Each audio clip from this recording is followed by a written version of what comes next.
Pop it, Tommy. I'm going to learn Jiu-Jitsu. Tommy, pop it.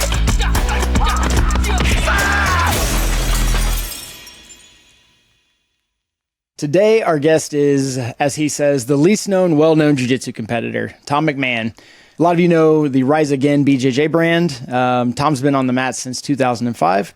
He's an Alliance black belt, a multi-time Worlds and Pans medalist in both gi and no gi.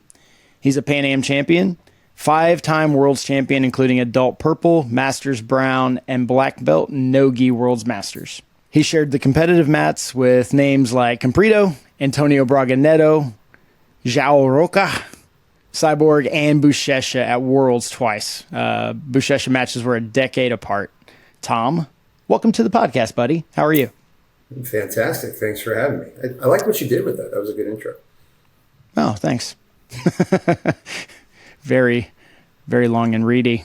But no, seriously, man, you're one of my good friends, and we'll talk about the cancer stuff. Probably a little mid podcast today. I don't want to just jump right into that. I'm sure it's what everybody's always like. Hey, Tom, tell us about your cancer. Yeah. Tell us about almost dying.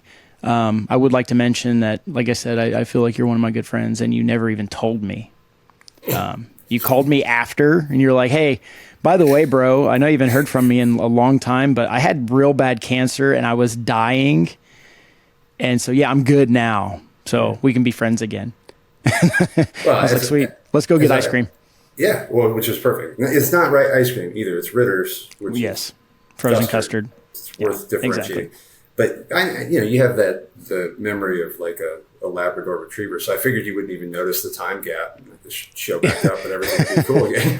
The funny thing is, I have almost no concept of time at all. So years and minutes are about the same to me. It's crazy. But yeah, man, let's just jump into it. So how did you? So you were born in Indiana. Are you from Indiana originally? That's a good starting point. Yeah. So military. Because I live brat. in Indiana.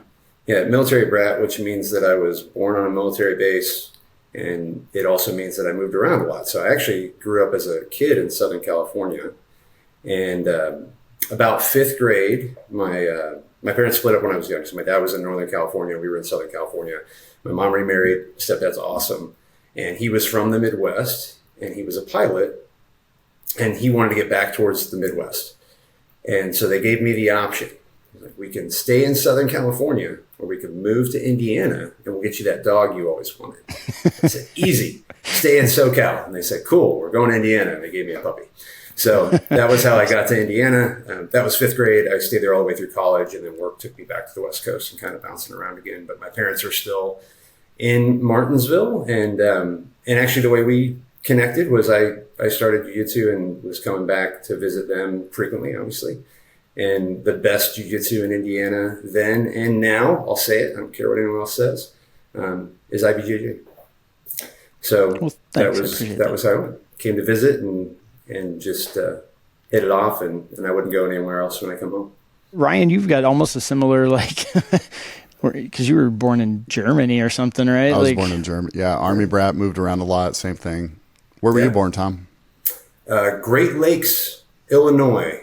I wasn't there for very long. Then I was in Coronado, Miramar, Monterey, Navy base. Navy base is all Navy.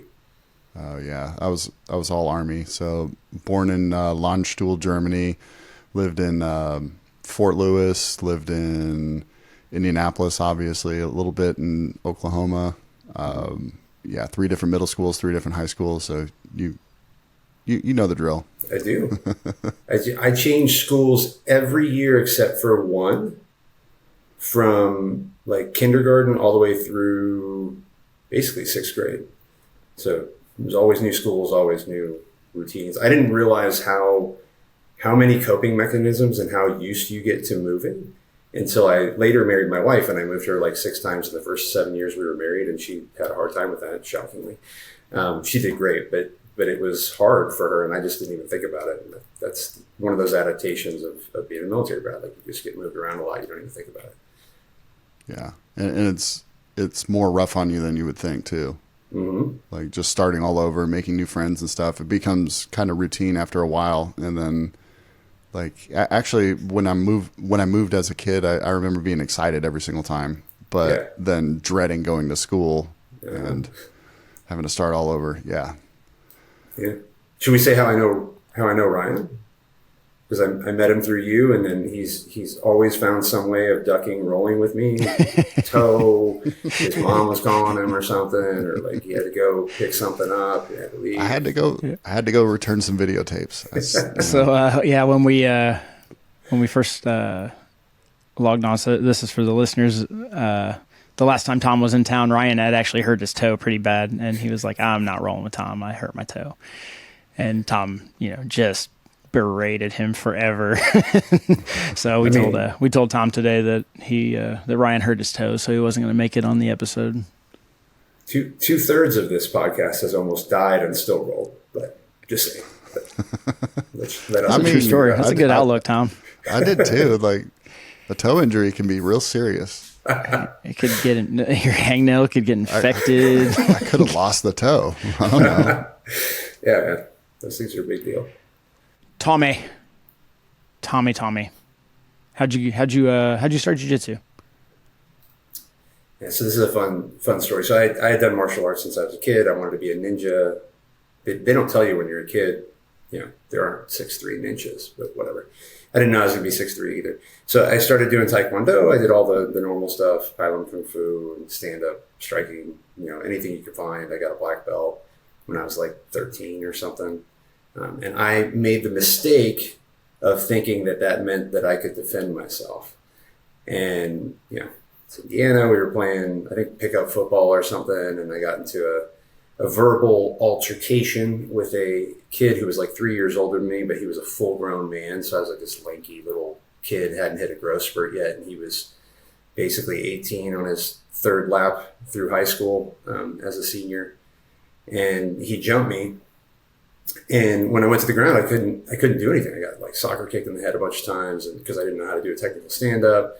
When we were on the feet, I exchanged a couple of punches. I did okay, but it was a real blow to the self-esteem when you think, you watch all these movies and you think that you know how to defend yourself, and then the reality was different. So I kind of went on this quest of how do I figure out what to do on the ground. And so I was trying like Aikido and Jiu-Jitsu and Ninjutsu and anything I could find. And I finally saw the original UFC, Royce Gracie comes out. And I think when you've done something enough, there's a certain recognition of skill. And usually I think the way it is if someone makes something look easy, that takes a lot of hours and a lot of repetition. And so if something looks easy, there's a lot of skill there. And I remember watching him go through everybody, and he made it look easy. And I was like, wow, that's what I need to learn. And then it took several years to actually find a gym, because at the time, this was in the 90s, early 2000s, Jiu-Jitsu just wasn't like it is today. And I was in Southern California at the time, and I found this spot in Rancho Cucamonga. That is a Friday reference too, for those who like that movie. And Pedro Carvalho, old school guy out in Rancho Cucamonga, and he was kind of the starter of the IE, Inland Empire in California Jiu-Jitsu. And I went watched the class, and he had that skill. He made it look easy. It was smooth. It was beautiful. And I was like, man, I need to learn this. And I signed up and got hooked. And that was how I got into it. And it just never stops. That's awesome. So I don't even know if Ryan knows this, but Pedro Carvalho got his black belt under my coach, Aníbal Braga. Yep. So I believe Pedro was Mario. Mario's the guy that gave me my black belt. Pedro was Mario's instructor. And then when Pedro moved to the U.S., Mario went under Aníbal. Yeah. Aníbal gave him his black belt, and he was like, I'm out. I'm going to America, North America. Yeah, true story. So you start jiu-jitsu. You start in California. You train with Pedro. When did you feel like you were actually good? Because I remember when you started training with me, you were a blue belt, and you were not very good at all. I knew you were going to work. You were very large, and I was like, man, this guy is pretty weak and not good at jiu-jitsu for, being pretty big. Yeah. Just give us a little brief rundown. Like when did you get your belts? And I know you because of traveling and stuff, you've gotten different belts from different instructors, right? So yeah, how'd that all play out? When did you start competing? Like, Yeah, so I started in '05, and I didn't spend a lot of time in the lower belts, the early belts. So I think I got my blue belt within like 6 months. So about 3 months in, there was a tournament, local tournament, double elimination. I went and did that. Actually, no, Fabio Santos had a tournament down in San Diego. It was my first tournament. I went and I lost by like a ref's decision, I think, to a guy that I almost put unconscious with a triangle, but he didn't go out. He was just like, rip out of it. And he was super aggressive. And I thought, holy cow. Triangles don't work. Yeah, right. But the tournament game was very different than what I was training at the gym. And I mean, I know that seems obvious to anybody that's competed, but if you haven't, that's why I say everybody should compete at least once. It felt to me like the same adrenaline of that street fight that I got into in middle school. And I was like, oh, wow, like this is a different level of aggression. This was what I came to get better at. Like I need to repeat that process so I get more comfortable. Then I did a double elimination. I actually medaled, and I just kind of got hooked because there's not a lot of stuff in the adult, world that you can still compete at a high level in. So I think I was a white belt for about 6 months, and then I was a blue belt for about a year, and so I moved pretty quickly, and I just stayed consistent competing. And then the time that I knew I was good was actually 2009. I had been a purple belt for about a year-ish. And I should put the caveat. When I came to visit you first, I think I had just gotten my blue belt, and you did tune me up pretty good. I think you were a brown belt at the time. And then I actually got good at jiu-jitsu, and you could never do anything to me again, just for the record. I thought that would be a good mistake. Hold on. It was late. Right. It was late in your purple belt before I couldn't do anything to you again. Like blue belt and then early purple, I smoked you. And then all of a sudden it was real bad for me. Yeah. So, well, and that is the answer. That is the answer to your question, which was 2009. I finally, and this was my own thing. I think anytime you can compete is good, but I didn't feel like I should do worlds until I was at a purple belt. I felt like that was one of the upper belts, and that meant, you're really going against some good people. Not that people in the other belts aren't good, but it's just, there's a lot of people that drop out. So by the time you get to purple belt, these are people that have been around for a minute. I think Robert Drysdale says, you can see the black belt at that point. You're just kind of filling in gaps. And I remember Robert Drysdale also saying that if you won worlds as a purple belt, like you were going to be a legit black belt in the future. And so that always was in the back of my mind. I signed up for worlds. I showed up. I think I'd gotten sick the week before. I was really nervous. I didn't feel good. And I walked into the pyramid, and it's such a cool, if you haven't been to the pyramid for worlds in Long Beach, it's the coolest vibe. And I thought it was amazing. And I fought this guy that was bigger than me the first match. It's like 6'8" or something. And I lifted him up from the hips. I pulled guard on everybody. I lifted him up from the hips, and I dropped him into an armbar, and I armbarred him in like 20 seconds. I remember walking off the mat, and I said to my coach, Emilio, I was like, I'm going to sub everybody today. And I was like, I just knew that was going to be my day. And the next guy I subbed with an armbar. And I had one more match that I subbed. I forget what the third sub was. And the final match was with Juniao, who is one of Hadra Gracie's black belts. Really tough competitor, and it was really tight. He was all over me. It was like back and forth, and I ended up getting him in the triangle, which he doesn't tap to triangles. If you know, Abraham Marte had him in the triangle. He got out in that purple belt worlds and then triangled Abraham Marte, which was like a super epic match to get into the finals. And so I have him in a triangle. I know that he just like murked Abraham Marte in the same scenario. And you know how I finished him, James? You're going to love this, with a wrist lock. Nice. Yeah. So that was how I won worlds at purple belt. And that was the moment where I was like, oh my gosh, like I think I'm actually pretty good at jiu-jitsu. And then I just continued to compete, and I did well. I think I was really dominant at brown belt in particular. And this is interesting because there's a shift right around that time. It was 2012, 2013. And I think up to that point, you could still, even at black belt, you could have like a regular job and still hang with the best in the world. In fact, there was not a lot of money in jiu-jitsu. So a lot of the competitors who were black belts were also having a job and doing jiu-jitsu. You saw that in Brazil. There'd be lawyers that would show up and compete at Worlds and do really well.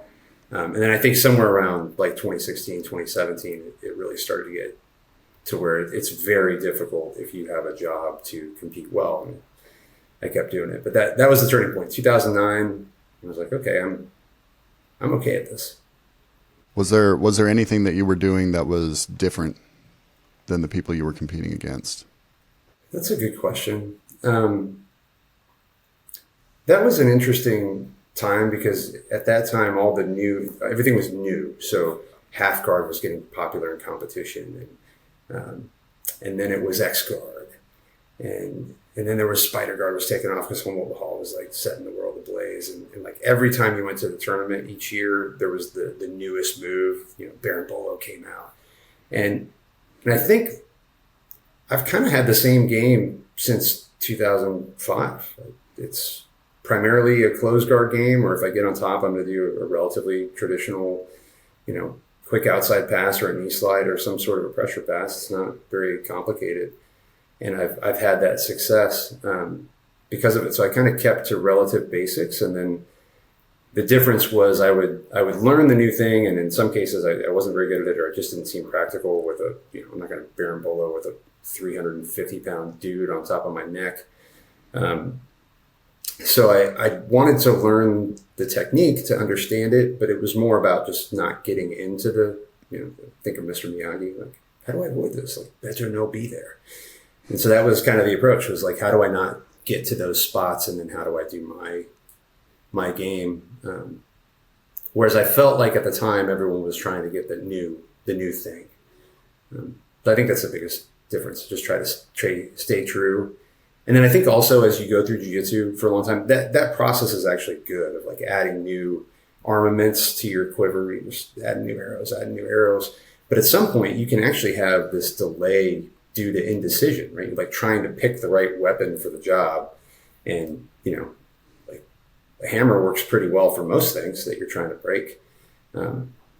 So you also don't want to use a hammer if you're doing surgery, but for most things, so I think if you have a few tools well-defined and well-refined, that was always kind of my goal, versus being able to do a million things and having all these, to the nth degree plans.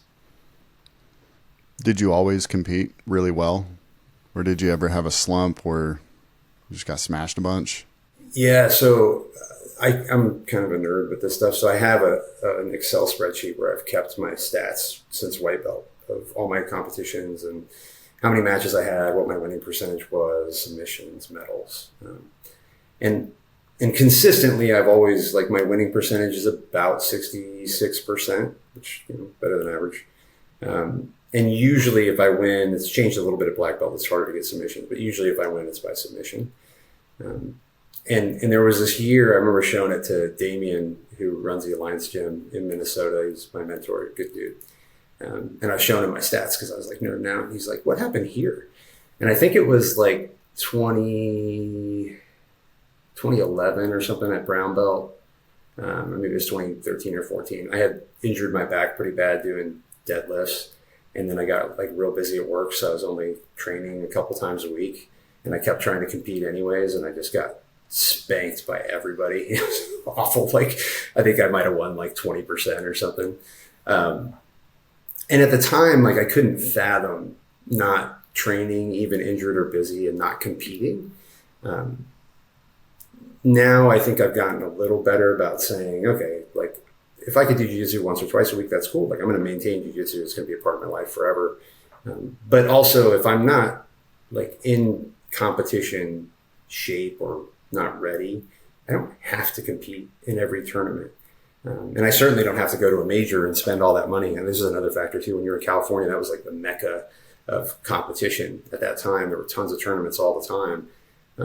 Now, there's a lot of tournaments, but you got to move around for them and fly a little bit and do some things. And it can be $1,000 or $2,000 just to do an open.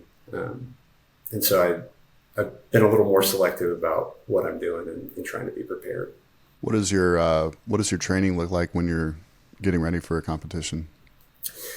Yeah, I've been doing some reflection on that because I'm ramping up for Masters Worlds, and I feel like the last couple of years I've done well, but it hasn't been as dialed in. And I was kind of thinking back to the old school days of when I was winning, brown belt and purple belt and early black. Like, what were the things I was doing? So what I have been doing was like 3 or 4 days a week of jiu-jitsu. I do some cardio in particular on the side. That's been a new endeavor the last 5 years or so, and a little bit of strength training. I've never been told I'm weak.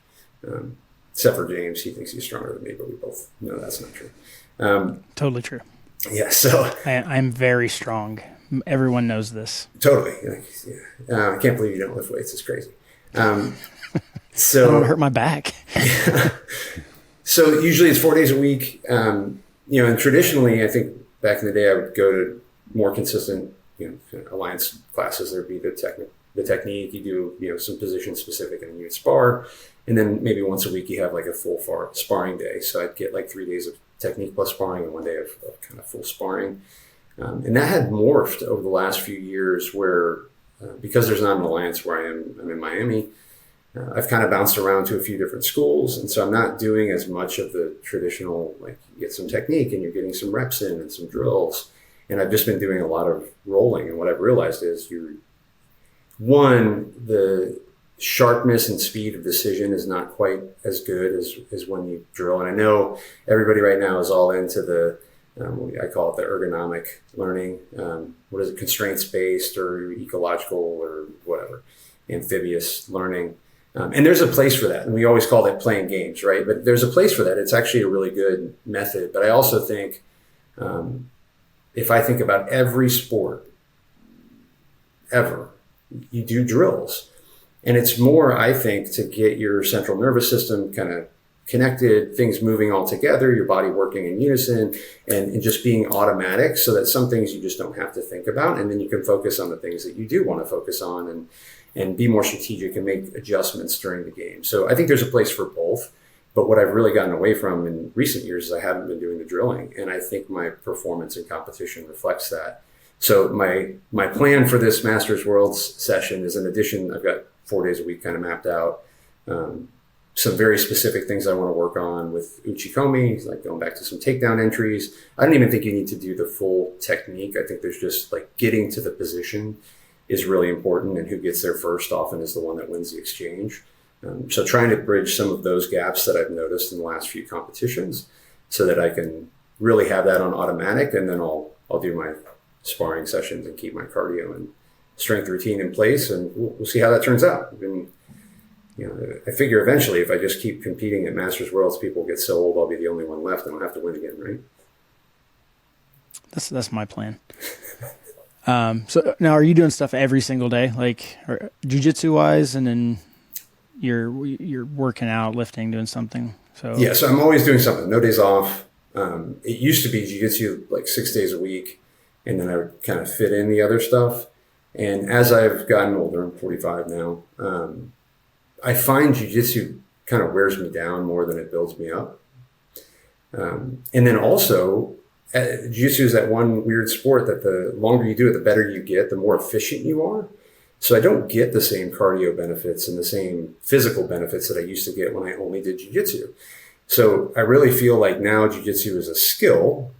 It's gotten past the conditioning phase and all those other things, and it's how do you maintain and build the skill? And I don't think you have to do it 7 days a week to build the skill. It's not bad if you can, but physically that's not where I get my best results.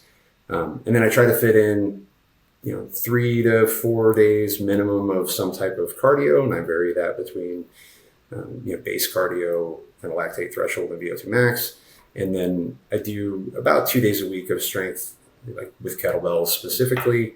And then every day there's kind of like a minimum buy-in. I call it the price of water. So the way our condo's set up, there's a gym downstairs, and I'll go downstairs to the water filter. I fill up my water. I do 10 pull-ups. I come back up.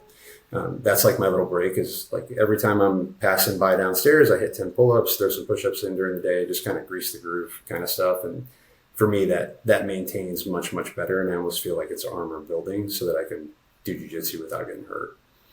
So yeah, you said you're 45. I'll be 47 next month. But But yeah, definitely. I like what you said about like being more efficient at jiu-jitsu. And so you have less cardio, right? Like we don't get into the scrambles. We're not working as hard. Like I compete lightweight primarily, sometimes middle.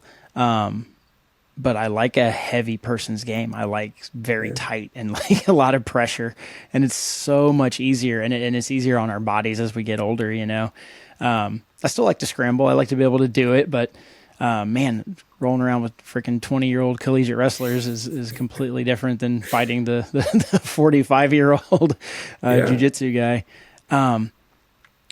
As far as like talking to other guys who are our age, you know, mid to late 40s, how often should they be training? Let's look at the kind of the hobbyist that just comes in, does it for fun, and then let's look at somebody that wants to ramp it up and start competing. Like what do you think? And then does it apply differently to white and blue belts than it does, you know, purple, brown, and black? Yeah, good question. The first thing I would ask is, you know, how much acai and Jesus are you doing at this age? Because I think that makes a difference. So, and I know there's tons of stuff now, and sometimes you legitimately need it, but like peptides and all this other stuff, depending on what your recovery factor is, you can up that. But I would say the minimum, always the minimum, regardless of belt for me, if you want to grow or get better, I think 3 days a week is solid. Especially for people who have lives and families and jobs and this other stuff. If you're doing something 3 days a week with intentionality, I think you can grow the skill set. If you're just maintaining, I think 2 days a week is enough to just kind of maintain at a very average level. If you get down to 1 day a week or less, I don't think it's bad, but at least for me, it opens you up to injury risk because your body's not used to that movement. So you have to be much more selective about who you're training with and what you're doing. And I would also say that number, so like the 1 or the 2 or the 3, I think becomes very sustainable at brown and black belt because you already have the skill and you can kind of control the pace of the match a little bit more. I would say the biggest benefit of being a black belt is you have the right to refuse any role. So if you don't feel like it's going to be a good role or it's going to put you in danger, you can say no, so you can manage that a little bit better. Versus traditionally in the lower belts, you're supposed to say yes to the roles. And I don't think that's always the case that you need to, but there's certainly I think a social pressure to do that. But building, I would say for white and blue belts, you're going to want to be in a minimum of 3 days a week, probably a maximum of 6. 5 is probably the more appropriate number to not, again, injure yourself. It depends on how much your body tolerates. But that's kind of my normal range. I think 3 is good for building, up to 5 if you're really ramping up. And anything more than that, if you're not having some augmentation, especially at this age, you're going to have some recovery issues. That was the right answer. Good job. You're training that in that range, so you feel good. So now you don't run a gym, but do you teach any classes on a regular basis other than when you come to Indiana and I'm like, Tom, come show stuff at my gym? Regular is a strong word. Actually, but I do get asked to show things a lot. I've got a lot of friends who have gyms, and I've been lucky to build up kind of a network of people that I like to see and visit. And I take that as a huge compliment. Like when I come to see you and you ask me to share stuff, and then you remind me that it's the same thing I showed a year ago, but your students don't know that, so it's okay. But I do get asked to teach quite a bit when I go around, and most people are really nice and they just let me drop in. So I feel like that's the least I could do is share some technique and engage with the class. I think generally there's a win-win there. A little bit of relief to the instructor to not have to teach a class. And then it's like that kid effect, right? The parents always telling the kids something and they don't ever listen. And they're like, I just learned this amazing thing from my coach at school. Like, I shouldn't be mean to people. Like, oh, that's crazy. Like, I've never said that to you. How did you learn that? So I do think there's like a reinforcing concept there. So I teach a fair amount. I would say probably at least once every other week, just from where I'm traveling around and doing stuff. And I have a good time with that. And I also find that keeps me sharp. I had this it was such an innocent question. So if you know John Blank, he goes by Thor. Mm-hmm. He runs 10th Planet up in Allentown. And I was visiting him and I show up and he says, hey man, like, what have you been working on? What you been doing in the lab? And I was like, oh my gosh, I haven't been working on anything. Like, how do I answer this question? Because I had just kind of been training as I showed up. And he's like, show something to the class today. And I was like, oh, geez. And it was a real wake-up call for me to say, man, I've been kind of like sleepwalking through jiu-jitsu and I haven't been intentional. And if I see a friend, like if I visit you, I don't want to show the same thing I showed a year ago. Like, you're asking for a different perspective. I should be a little more on my game. So I try to think about that a little bit more, be intentional with what I'm training.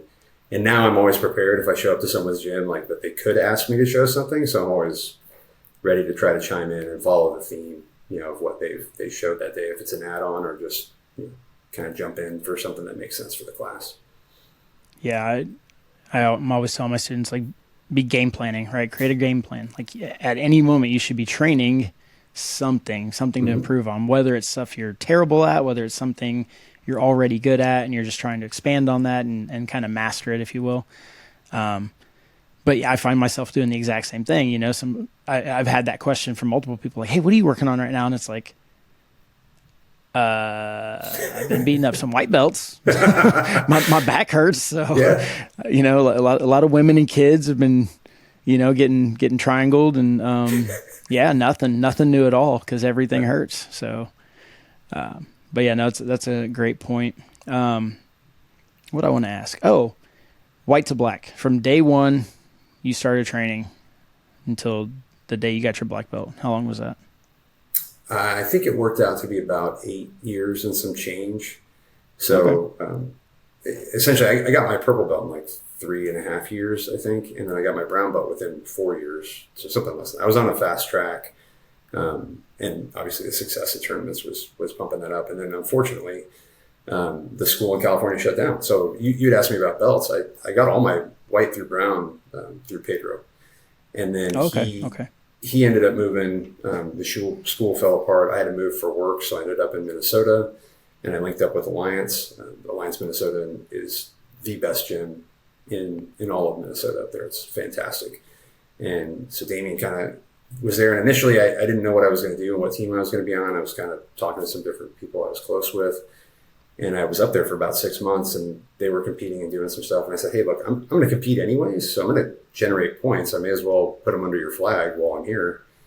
And so that was what we did. And then after 6 months, I said, I like Alliance, and I really don't want to just be switching teams. So maybe I should just be a part of Alliance. And I had a conversation with Fabi Gurgel, and he said, yeah, you're in.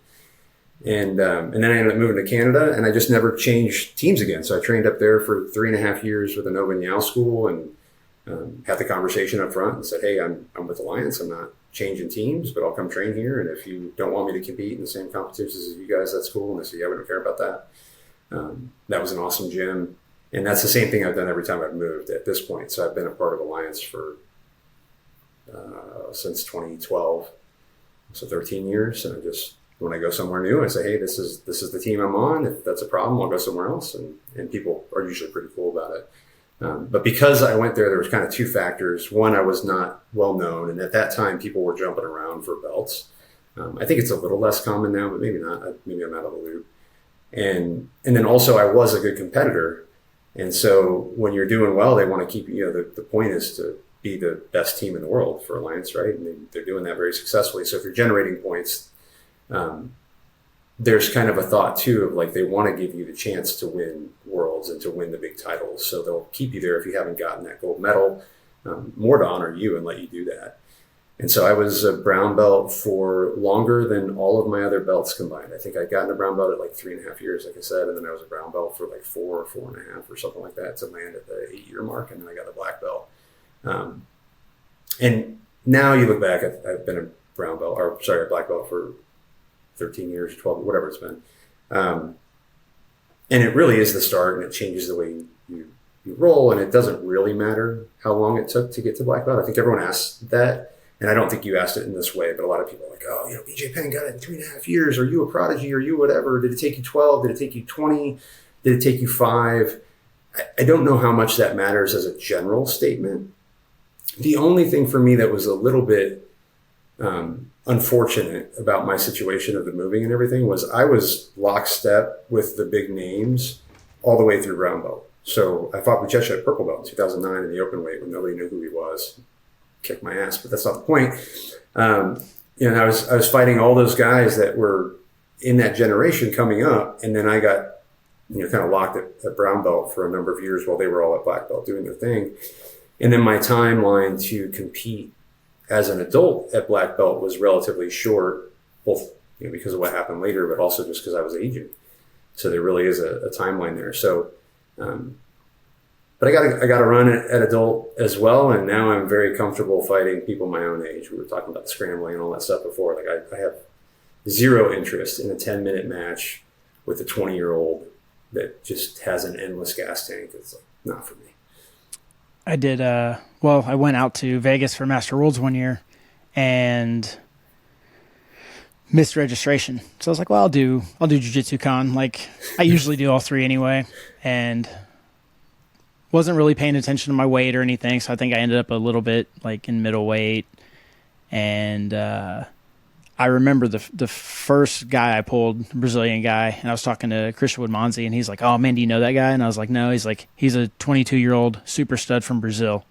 He's like, he's got more testosterone than you've ever had in your entire life. I was like, okay, awesome.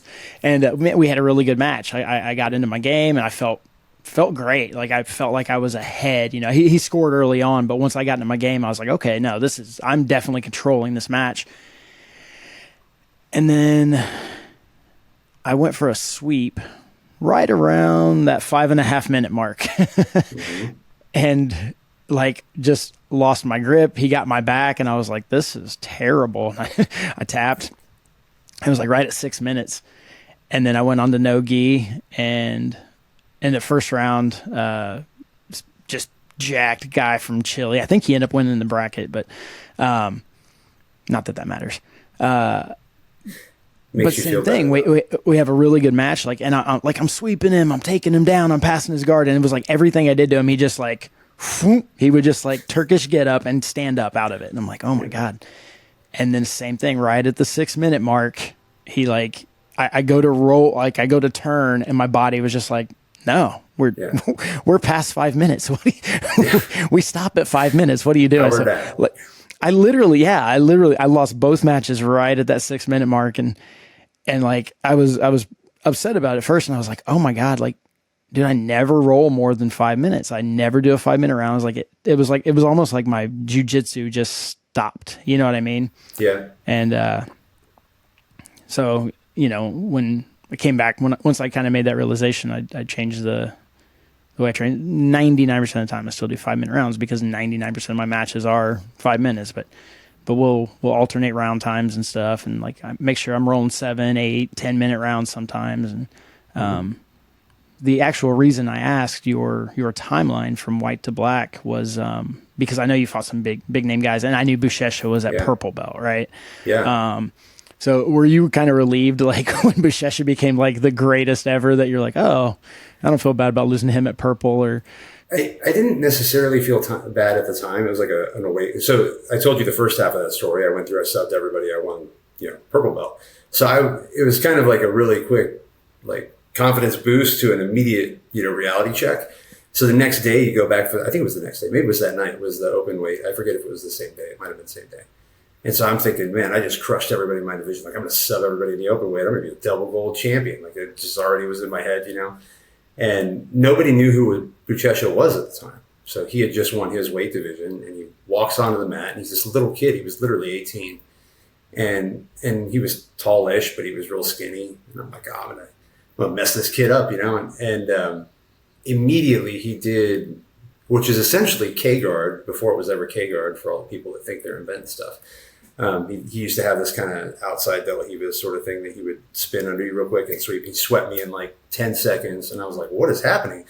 And then he racked up like 20 points all over the place. And he was really passionate and young, at the time. And I remember he couldn't tap me out. I came from like an old school gym where, if you didn't get tapped out, you didn't lose. So that was sort of a mentality. And it's not real great for winning tournaments, obviously, because you're not going to take risks, and you're going to be stuck underneath while he Leandro lows you on the scoreboard, for people who remember Leandro getting like 40, 50. So he's got to have the record for like the most points in a match. But anyways, long story short, he ends up mounting, and I remember him hitting the mat next to my head because he was so frustrated that he couldn't do anything to me. Sounds like a tap. Yeah, I'm like, hey man, like, I'm in this dude's head, And of course he wins and he goes on, he wins the open weight. And that was the year he got on the podium and everyone said, watch out, Roger. Because they were calling it then that he was going to be great. So I really had no idea. I was all trying to figure out what had just happened. Like, how did I get to the peak of jiu-jitsu and then immediately just get knocked off the top? And it was kind of funny because he remembered me. I think it was 2014. So it was a little bit down the road. I was up in Canada at the time and he had come up to Hayabusa for a seminar. And I walk up, to him and, so I'm Marcus Almeida Buchecha. I'm like, yeah, bro, I know who you are.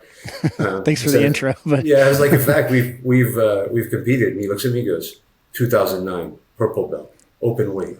He's like, you come for revenge. I'm like, no, bro. Because like now he's a multi-time black belt world champion. Like, I didn't come for anything. I wanted to learn, bro. And ever since then, he's been super cool. He says hi to me at all the tournaments. He almost ran me over once at Long Beach. That was fun. He like got out of the car. I'm so sorry, bro. Hey, Tom, nice to see you, bro. I'm like, yeah, thanks for not killing me. But he's actually a really, really good dude and obviously very good at jiu-jitsu. And then we had the rematch later. But yeah, I've gotten to go up against some of the big ones. It does feel good when you get a name, and I mean, I've lost to people I shouldn't have lost to, and I've beaten some people I shouldn't have beaten. But it's kind of cool, like you were saying. It doesn't really matter. An L is an L, but sometimes it feels a little better on the ego if the person that beat you is the one that won the whole thing or ends up being the best jiu-jitsu competitor of all time. Yeah. So you've also fought, I know you fought a lot of guys, you've beaten a lot of great guys. You've fought Cyborg twice at black belt, right? Actually, I've fought Cyborg, it's either 3 or 4 times. Oh, wow. Belt. Yeah, I've lost all of them, so the stat's not going to change, but I can tell you why you lost, but continue. Well, so the first time was in Orlando, and I might have fought him twice that day, actually. And it was relatively like even on the feet. And then I got into a position that wasn't great, and I ended up, there was one kind of really good comeback. He thought he was going to just smoke me. He went for an armbar, and I got out of it, and I kind of gave him a spook because I was coming after him, but it was a little late in the game. And this was a good learning moment for me too. That was a period of time where I was working, and I just wasn't really, I don't know why, I just didn't have that fire to compete, but I was competing anyways because I'm a competitor. I compete at every tournament, And this is kind of, Ryan, what we were talking about is like, if I wasn't really into it or doing the things I was supposed to be doing, I probably shouldn't have been competing. And Bruno Malfacini, I was in Orlando training at the time, and he was my coach. And he pulled me aside afterwards and he's like, Tom, if you don't want to win, why are you fighting? And I was like, what are you talking about, Bruno? And he's like, dude, you could beat Cyborg. Like, what are you doing? And first of all, I was a little incredulous. I'm like, how I could beat Cyborg? Like, that's kind of a crazy thought. But he was right. Like, my head wasn't in the game, and I wasn't my best self. Max Jimenez was there, who's a big deal now as well, and he barely lost to Cyborg that day. So I kind of filed that away, and I'm sure we'll talk about this at some point. But then the next time I fought Cyborg was I had gotten sick. I got cancer, recovered, and I still had enough points from like pre-cancer, because they carry over and they diminish over the years, but I still had enough points to fight at Worlds and Pan Ams, I think. Yeah, this was Pan Ams. No, it was Worlds because they had moved it because they weren't doing it in California that year.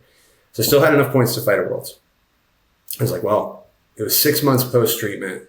And I'm like, I need to see where I'm at. Like, I need to know if I can still hang, because right before treatment, I had gone and fought at Worlds and got to the quarterfinals and got my rematch with Buchecha. My rematch. Fun way of saying it. Sounds really epic. So I come out 6 months after treatment, and I get on the mat, and Cyborg is my first opponent. And I thought, well, that's great, and immediately throws me with his tornado throw, that he does, and I got out of it. And for about 2.5 minutes, like, I looked really good, and then I had nothing. Like, my body just, what we were just talking about, James, is just like, nope. And he was all over me. And I remember he mounted me and he went to smother me. And I legitimately, like, I can count with, less than all the fingers on one hand, the times I've been tapped out in a competition. And this was one where I was like, oh crap, like, I'm going to have to tap.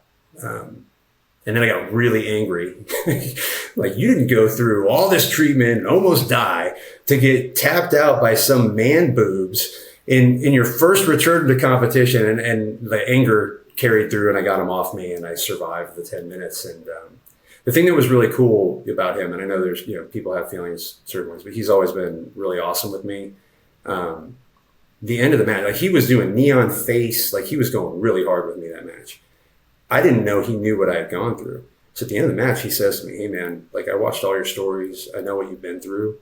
He actually kept up with me, James, when you ignored me during that time.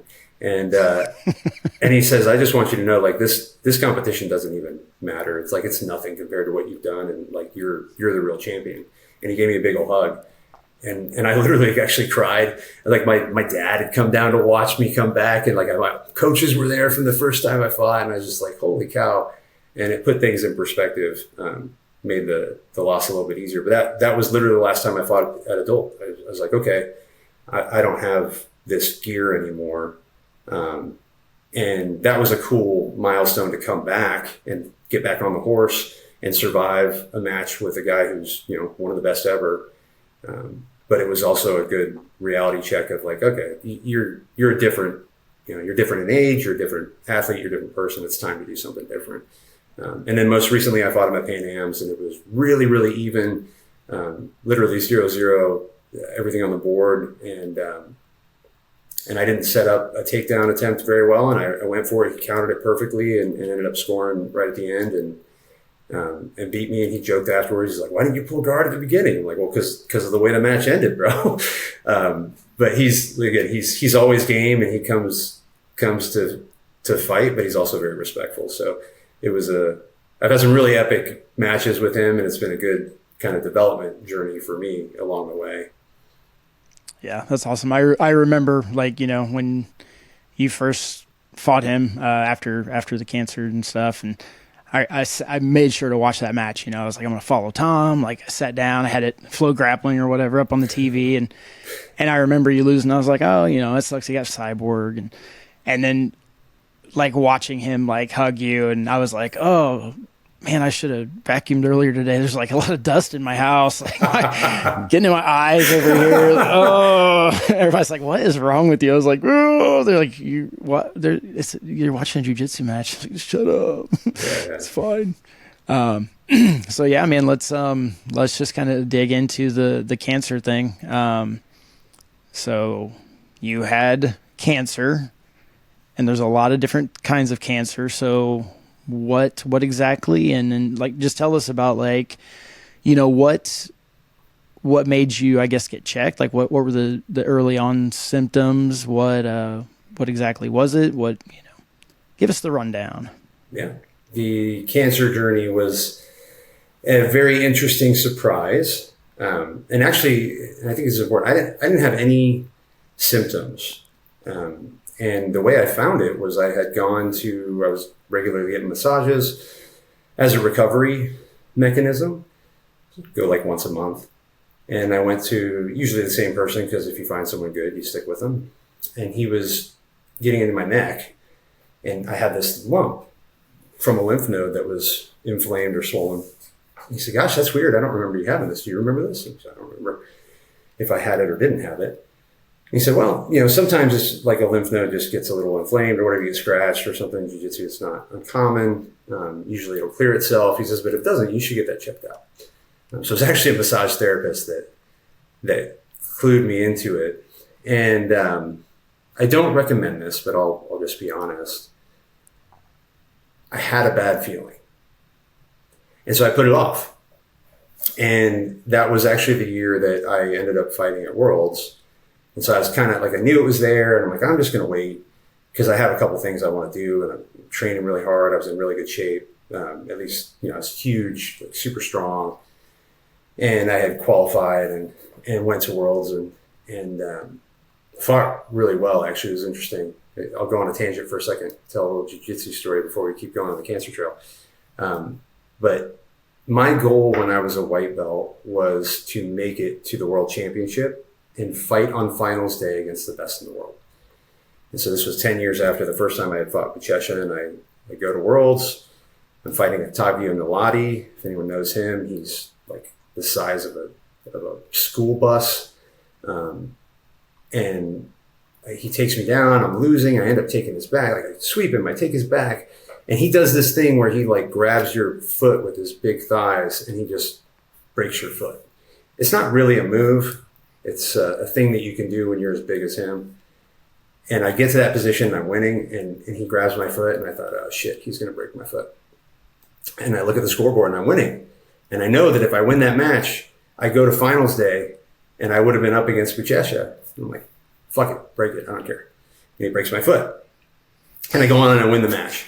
And I remember walking off the match, and I was like, oh my gosh, you're going to fight Buchecha with a broken foot? He's like, yeah. And you're going to tape it up? I'm like, hell no, I don't want him to know that my foot's broken. I'm not showing any signs of weakness. And I went the next day, and it was really cool because my original coach came out, and that was when they let a coach sit in the corner and coach you. So it was like the culmination of a 14-year goal. And I went out there and got my ass kicked for a second time with Buchecha. That was great. But, you know, I had that in the back of my mind, not that I was going to accomplish all that, but that I wanted to do Worlds and I was in the shape to do it. And so I put off getting it checked out. And after I accomplished that goal, I certainly didn't win that match, I then went and said, okay, it's time to get this checked. So went to the doctor and they said, oh, that's weird. It's never good when your doctor says that. And one thing I will say about cancer for anyone that's either going through it or has someone that's going through it is tests beget tests. So it started, like, you never know what's really happening for a while. And they just test and they test and they test. And it's more about what it isn't than what it is. It's very rare that immediately they're like, oh, this is the thing and this is what we're going to do. So they did a test, and ultimately they ended up removing the lymph node, did a full biopsy, and up to that point it had kind of been a slow walk. And then this is also never good when you get a call directly from your doctor, like right after they did a test, like, hey, we need to talk. Like, oh, great. And they said, hey, this is cancer. You got to get a treatment plan together, et cetera. So it was nasal pharyngeal cancer. It's not a very common cancer, especially for someone who doesn't smoke, and I never smoked. But it's like right at the base of your nasal passage where it meets your esophagus. And that was the source, which that's part of what they do is they try to find the source. It was stage 3, so it had spread to multiple places on both sides of my body. And they said, you got to get treated ASAP. So, of course, you know, right before you go into those sorts of things, it was funny. I was talking to some friends and they said, oh, we should set something up for after the treatment that we all go do. Let's go to the bourbon trail or something. Like, screw that, I could die. Let's go now. And so I was like drinking bourbon every day and having cheesecake, and I got real fat because I knew the treatment was going to be rough, and I just bulked up a little bit, went through my bulking phase. And the treatment was 3 rounds of chemo. Cisplatin is very strong chemo. That was really interesting because they come out in like spacesuits. And if this stuff lands on your arm, it will literally melt your skin, but then they inject it into your veins, and that's okay. So the nurse would come out all like, she's like, don't worry, everything's going to be fine. I'm like, is it? So I had to do three rounds of chemo with cisplatin. And then that was all I ever really knew about cancer, by the way, was chemo. It's like, I feel like that's all you ever see in TV shows and stuff. And what I didn't know about and what I didn't expect, and what was actually the worst part, was the radiation. So I had 33 rounds of radiation, and they get you on this, like, they make a man in the mask helmet to hold you down. They put a tattoo on you, so they line up a laser, so it's always accurate. And the technology is fantastic in the sense that it's approved a ton, and they can actually dial into where it's going. But because of where the radiation was, you're getting zapped in the face by the power of the sun. So there's no nice way of doing that. And I get on the table, get the treatment, and then suffer through. And a couple other things they don't tell you is it's exponential, and it gets exponentially worse as the treatment goes on. So it's a cumulative effect in the body. So as it started, it was relatively easy to manage, and then it got real hard. And then the other thing they don't tell you is when you finish the treatment, you're not actually done. Your body's still dealing with the cumulative effects. So it actually gets worse before it gets better, which could be a real mind fuck if you're not ready for that. I think one of the things they talk about this in like military special forces and stuff, the thing that makes most people quit is when they don't know where the end is.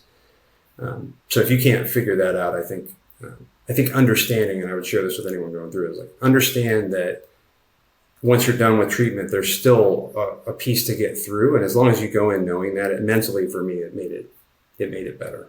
Because I knew I wasn't at the end, so I didn't have that sigh of relief, only to get overwhelmed by more. But yeah, that was the pass. I took it was 5 days a week of radiation, and then they would filter in the chemo, in thirds across that, and then road to recovery afterwards. Definitely the most painful thing I've ever done in my life, and you walk away from it. My wife talked about this. It can almost be a superpower to a certain extent. And I would challenge anybody. I hear people, like some doctor told me, or somebody like, everybody I ever knew who had cancer said it was the greatest thing that ever happened to them. I'm like, who in the fuck are you talking to? So I would never say that. I think it's a horrible, awful thing I wouldn't wish on anyone in the world. But, and James, you know this, and Ryan, I'm sure you've had adversity in your life. I really do think, though, that you can take something like that and you have a choice, and it can either define you for the rest of your life and it can hold you down or hold you back or become the excuse, or you can use it as a building block to make yourself better or different. And I always try to choose the latter. Yeah, I like that, that you have a choice. And I just always looked at it like, like talking about when I got shot, it was like, well, it happened. Like, I can't make it unhappen. So like, I just have to live the best life possible with what happened. So I'm going to make the most of it. Right. Like, so, it's gotten me on a bunch of podcasts. Yeah, that wasn't going to happen because of your good looks, but it's a good story. Come tell the story about you getting shot in the face. I'm like, again? Okay, I guess. So how long was all the treatment? Like once you started treatment, you went through, you said 3 rounds of chemo, all the radiation and stuff. Like, was that over a course of like months, years? It was pretty compressed. So it started I forget the exact date. It started sometime in March. And I remember the exact day it finished because it finished the day after my 40th birthday. So it was about a month and a half, give or take, of treatment from start to finish. I never stopped working. That's kind of funny too. You get real loopy. So the pain was super bad. I was on enough morphine for a horse, and you just it still hurt. You just deal with whatever situation you're in. And I remember I'd be on conference calls. I'd lost my voice at one point. I couldn't drink water even. Like, water was like swallowing razor blades. Like, it was pretty gnarly. That month and a half was real bad. I lost 52 pounds because I just couldn't eat. So it was a rough and intense month and a half, but I'd be in the chat, talking to my team because I couldn't vocalize. And I think the biggest thing I walked away from, I got this advice early before the treatment started. And I think this is the best advice I could give anyone, is you need something to do. You need someone to love and something to look forward to. And I think you can apply that to any, adverse situation. And so for me at the time, something to do was I was engaged with my team. We were moving from, one business to another, and I was supporting in that, and they were amazing and super supportive. And then obviously my wife was amazing. I got to a point where I couldn't even lay down because I would asphyxiate on my phlegm, and I had to like sleep sitting up on the couch, and she would come out and sleep on the couch with me. And I was waking up every 3 hours for meds.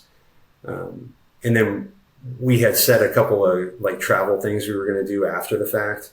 And that was something to look forward to. But I think that helps kind of ground you and stay focused. And you take it one treatment at a time, one step at a time. You can't really think about the end. But I will tell you that turning 40 really sucked for me.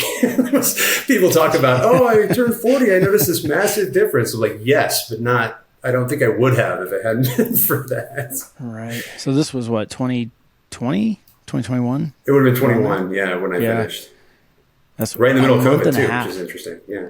Oh yeah. Yeah. So you went through three sessions of chemo or treatments of chemo in a month and a half. Yeah. That's wild. Yeah. And they'll stack it. So what they do is like Monday through Friday, you go in, you get zapped. And then essentially once every 3 or 2.5 weeks, 3 weeks, right after you get zapped, they send you to a different hospital because they do the chemo in a different place. So that's super fun. And then they sit you in the chair and they stick you full of liquid acid and you just sit there for like 8 hours while this machine pumps it all through you. So it's, that part, it's interesting, and I don't want to minimize because every treatment's different. There's different types of chemo and there's different types of other things. I thought that was going to be the problem. That was actually relatively easy. You get really nauseous afterwards and it zaps your energy, but the pain isn't the same. The radiation was just constant pain. That was a real challenge. But stacking the two together was also not fun. And they say, there's some long lasting, I always had hair, I had alopecia since I was 5, but right after treatment, all my hair came back. I looked really youthful. And then I never lost my hair during treatment, which is kind of strange. And then for whatever reason, there's some other, side effects, but one of them has been my hair just was like, nah, we're done. Like we give up. I think we've done enough here. So there's definitely some things afterwards that you get, and that cisplatin, like chemo is really nasty and has some real long-term effects, I think much more so than the radiation. So I still have some neuropathy in my feet. It's 5 years later, like my feet get weird and tingly. And at some point, I'm sure you have a bunch of stuff, still from like your neck and other things that are affected by that. And at some point, you notice it every once in a while, but it sort of just becomes your normal. Yeah, man. So you go through your month and a half of treatment, and then they're just like, yay, you're cancer free. Have a lovely life. Or like, how does that conversation happen? Are they like, hey, let's bring you a big sugary cake? Well, mine was a little bit anticlimactic. So there was like one session that they didn't schedule correctly. So they had like canceled the radiation because I was doing chemo the same day, and there was like an issue with the machine. And that was a few days before the end of the treatment. And so the chemo was the more like, you're not going to miss that third round of chemo. That was a big deal. So I had done that. I thought that like the 29th was going to be my last day. So I finished treatment. I come out and they have the bell you're supposed to ring or whatever. My wife is there. She's like videoing me and she's got the Rocky soundtrack playing. She's like, yeah. And I'm pissed because as I was leaving, I said to the nurses, I'm like, well, that's it. Like, appreciate you guys. You were great. And they're like, no, you're coming back tomorrow. I'm like, no, I'm not. Oh yeah, we scheduled you for tomorrow. No, you didn't. Like, I'm not coming back again. Like, this was it. This was done. You didn't tell me in advance. And I really drew a hard line on that. They were not happy. And I'm like, no, like, and the doctor even had called me at one point and it was like, oh, you gotta, like, we got one more session to do. And I was like, and mind you, at this time to talk like made me cry. It hurt so bad. And I was just like, can you tell me statistically that you have evidence that shows that this one extra session that you screwed up is going to make any difference in my outcome? He was like, I don't have any evidence to back it up. I said, we're done here. So there was some stubborn moments, and I'll do this little tangent and I'll actually answer your question, which was, you're supposed to ring the bell. I had wanted to be a Navy SEAL when I was a kid, like all growing up, and you don't ring bells. Like that's how I grew up, is you don't ring bells. So I went over there and I flipped off the bell and I walked out of the hospital and they're telling me to come back. I'm like, I'm never coming back here again. You guys, like, I'm done. Well, you do have to go back, to your point, because you're not just done. And it is a real nerve-wracking kind of experience. There's a really good write-up about this, of what it's like to have cancer. I could probably look it up and read it, or I'll send it to you. It captures it more than anything about like the feeling of someone kind of pressing a gun up against your head and saying, we're going to play a little game. Like, I'm going to hold this gun against the back of your head, but don't turn around. Don't look at it. And, maybe I'll kill you today. Maybe I won't. But every once in a while, when you're feeling good, I'm going to press just a little bit harder so that you know I'm there. And that's what it's like to have cancer. Like, it just looms over you forever and you kind of psychologically have to work through that.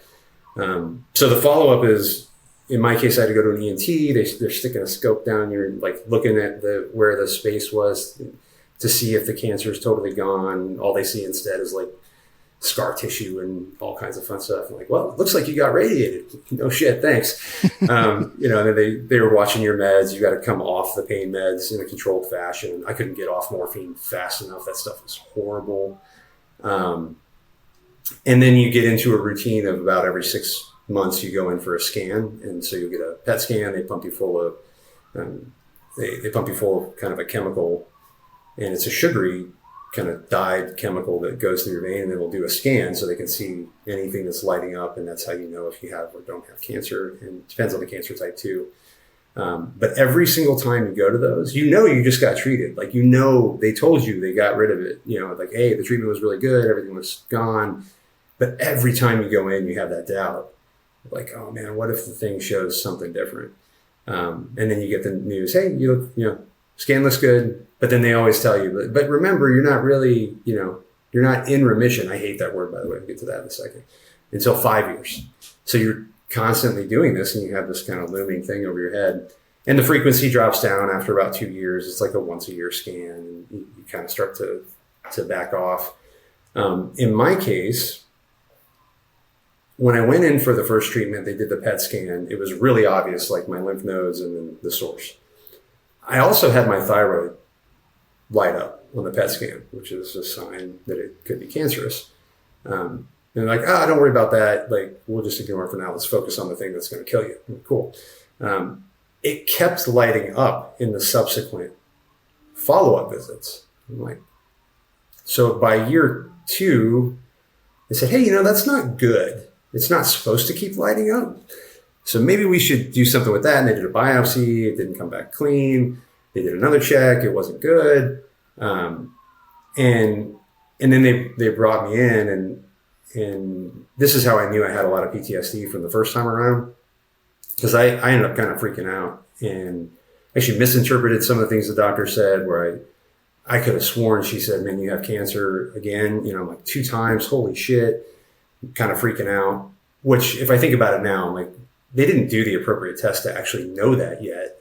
And they scheduled me for surgery to go get my thyroid removed. They put me on the table. They cut half my thyroid out. Then they tested it. It ended up being abnormal, but not fully cancerous yet, which was really good news. But right after coming out of cancer treatment, you're doing all this follow-up. They find another thing that had been lighting up since the beginning. I'm like, holy shit, cancer twice. I'm like, what the hell? They got that out. Then there was you got to now get thyroid meds and figure that piece out. That affects everything about your hormones and your recovery. And so that was a whole thing as well. But it's an ongoing process to find your new normal. Like, it takes your body. It took me at least a year before my blood work got back to semi-normal. It took 2 years before I could rebuild my cardio to a state that I was like decently functional as an athlete again. Everyone's like, oh, you're a beast on the mats, because I had returned to jiu-jitsu, but I just wasn't. I knew what I was capable of before and where I was at then, and it just wasn't there. So for anyone going through this stuff, like, it's not physically, I had come back relatively well in 6 months to be able to go do Worlds, but like, nobody would have recommended that I did Worlds at 6 months. That's a stupid thing to do after cancer. And then, a year later, you're starting to find your new normal. 2 years, you can actually start to kind of build back and do stuff. 3 years, I felt, even with the thyroid piece and getting that all dialed in, that I actually was back to being athletic and strong and being able to push myself and do things. And now, it's been 5 years actually in April, where I feel like I'm fully recovered. My scans came back all clean, and I'll say this. So for me, people will say the word remission. And I believe very much in the power of like positive thinking and the power of words. And I don't say that word. I am cancer-free by all scans, by everything that's happened. I'm as cancer-free as you, Ryan. I'm as cancer-free as you, James. Like, there is nothing in me right now. And I have more proof than probably 99% of the population to show it. So that's where I'm at. And I will share one other piece that I think is important mentally for anyone going through it, which is, I think we've talked about a couple stories where you can get the sense that I can be stubborn and I'm not afraid of a fight. And when things get bad, I'll let myself, I'm just going to push through. But there was a time after treatment where it hurt so bad. They tell you if you've had cancer, you've got, I forget what the number is, but like a 5 times higher chance of getting it again later in life. And that scared the shit out of me. And the thyroid thing didn't make it better. Like, it made it worse. I'm like, holy cow, now what is that, like 5 to the 5th power or whatever? I'm going to get it again after this. And I thought, man, that treatment was so bad. If that ever came up again, like, I think I would just die. Like, it's not worth it. I didn't hurt before the treatment. I was fine. I could have gone skydiving and tried to climb Mount Everest and just died out in the wilderness like a man, and like, this treatment's awful. And so I say that to share with people that even someone that's supposed to be, I think I'm supposed to be tough or whatever, Like I had that thought, like it just sucks. Like it would just be easier to die. And I think it's okay and normal to have that thought. And then my personality kicked in and I got really pissed at myself for even thinking that. I was like, no, that is an unacceptable answer. Like you're a fighter. What do? You fight. This is where identity can be a helpful tool. And so part of my recovery and what I've done since is I've gotten into some other uncomfortable things. And I will tell you, jiu-jitsu helped through the treatment for various reasons and being comfortable, being uncomfortable, but I've looked for other things as well. And the one that I found that is now very in vogue is a cold plunge. The cold plunge is the closest, because no matter how many times you do it, it's uncomfortable every time. And if you're anything like me, every time I'm about to do it, I'm like, I don't want to do this, which is exactly how I felt every time I laid on that radiation table. And you get in and everything your body's telling you, get the hell out of here. And it physically hurts. And the longer you sit until maybe you go numb, like it still hurts. And so I intentionally do that now to try to build the reps of like, it doesn't matter how you feel or what you think. If you need to fight or you need to do something uncomfortable, you're going to do it because that's what it takes. And so now I'm kind of in that space where it's like, I hope I never have to have that opponent again. But if I do, 2 times, 3 times, 5 times, I don't give a shit. Like I'm going to fight. But it took me time to get there. And I think it's normal if you have that doubt. You just talked me into going and doing a cold plunge. Get it, man. I hate it. I do too. The cold so bad. I do too. So I actually had a student, and I don't know if it was the same type of cancer, but he said it was like a rare form of skin cancer, but it was back in his, like, behind his sinuses in the skull. Oh, yeah. And they told him they were going to have to remove his nose and his upper palate and all this stuff. And he was like, nope. Kept going doctor to doctor, found a doctor that said, hey, we can save your upper palate, but we have to remove your nose. Yeah. And so he did it.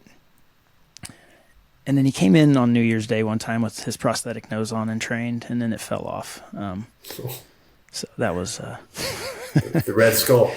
Yeah. Hey. I was like, no, dude, you can't train. He's like, please. And he gives me the sob story. He's like, please. I was like, okay. Yeah. Like, do not. I was like, you have to tell people before you roll with them. Like, you have to give them the choice. Imagine the surprise. Yeah, so that's exactly what happened. He did not tell the person, and then his nose came off. But they ended up, they didn't get it all, and he went in for another surgery. And when he woke up, they'd removed his entire upper palate. Holy cow. So it was a very bad case, and he did the radiation, he did the chemo. So a lot of the stuff with like the radiation mask that you're talking about, like I've kind of seen it. I've seen all the pictures and videos and stuff of it. It's terrifying. I mean, it literally looks like something out of like a horror sci-fi movie or something, right? Yeah. And they bolt you down on the table. I mean, it sounds like that's really bad, and the after effects would be horrible. But I remember it was this fight against asphyxiation because they had to lay me down to do it so I wouldn't move at all. Mm-hmm. And literally all the phlegm would just get piled up in my throat and I would choke. And so I would go over to the sink, I'd take a shot of morphine, I'd clear out all my sinuses, and I'd lay on the bed and try not to move at all, because if you stop at some point because you have an issue, they got to restart the whole cycle over again. It's about 6 minutes, 5 to 6 minutes from the time you lay on the table. They get it lined up, they do the treatment, and they pull you off. So it's almost like a jiu-jitsu match. Yeah. And if you've ever, and most of us have, right? If you've ever had that time where you're gassed, some heavy person is on top of you, you're all sweaty, so you get this wet gi like closing off your face, and you're breathing through the side of your, like that's what it felt like every single time I was getting treated, plus burning pain.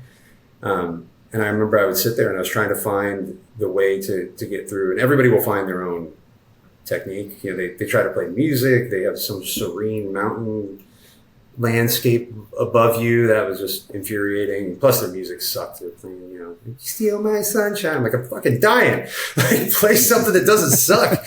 But the thing for me that actually helped was, and I know everyone has their own take, but I grew up Catholic, and I would do the rosary, and it helped for 2 reasons. I believe in the power of prayer, but regardless of where you stand on that, it almost was like a timer because you can't see anything. You're locked in this cell. You got no way. You're not allowed to move. And so I knew that if I started and I did a Glory Be and Our Father, Glory Be, and I started hitting the Hail Marys, 3 cycles of that, and I was off the table. So I would lay down, try to breathe, start going through my cycles, and it was like clockwork.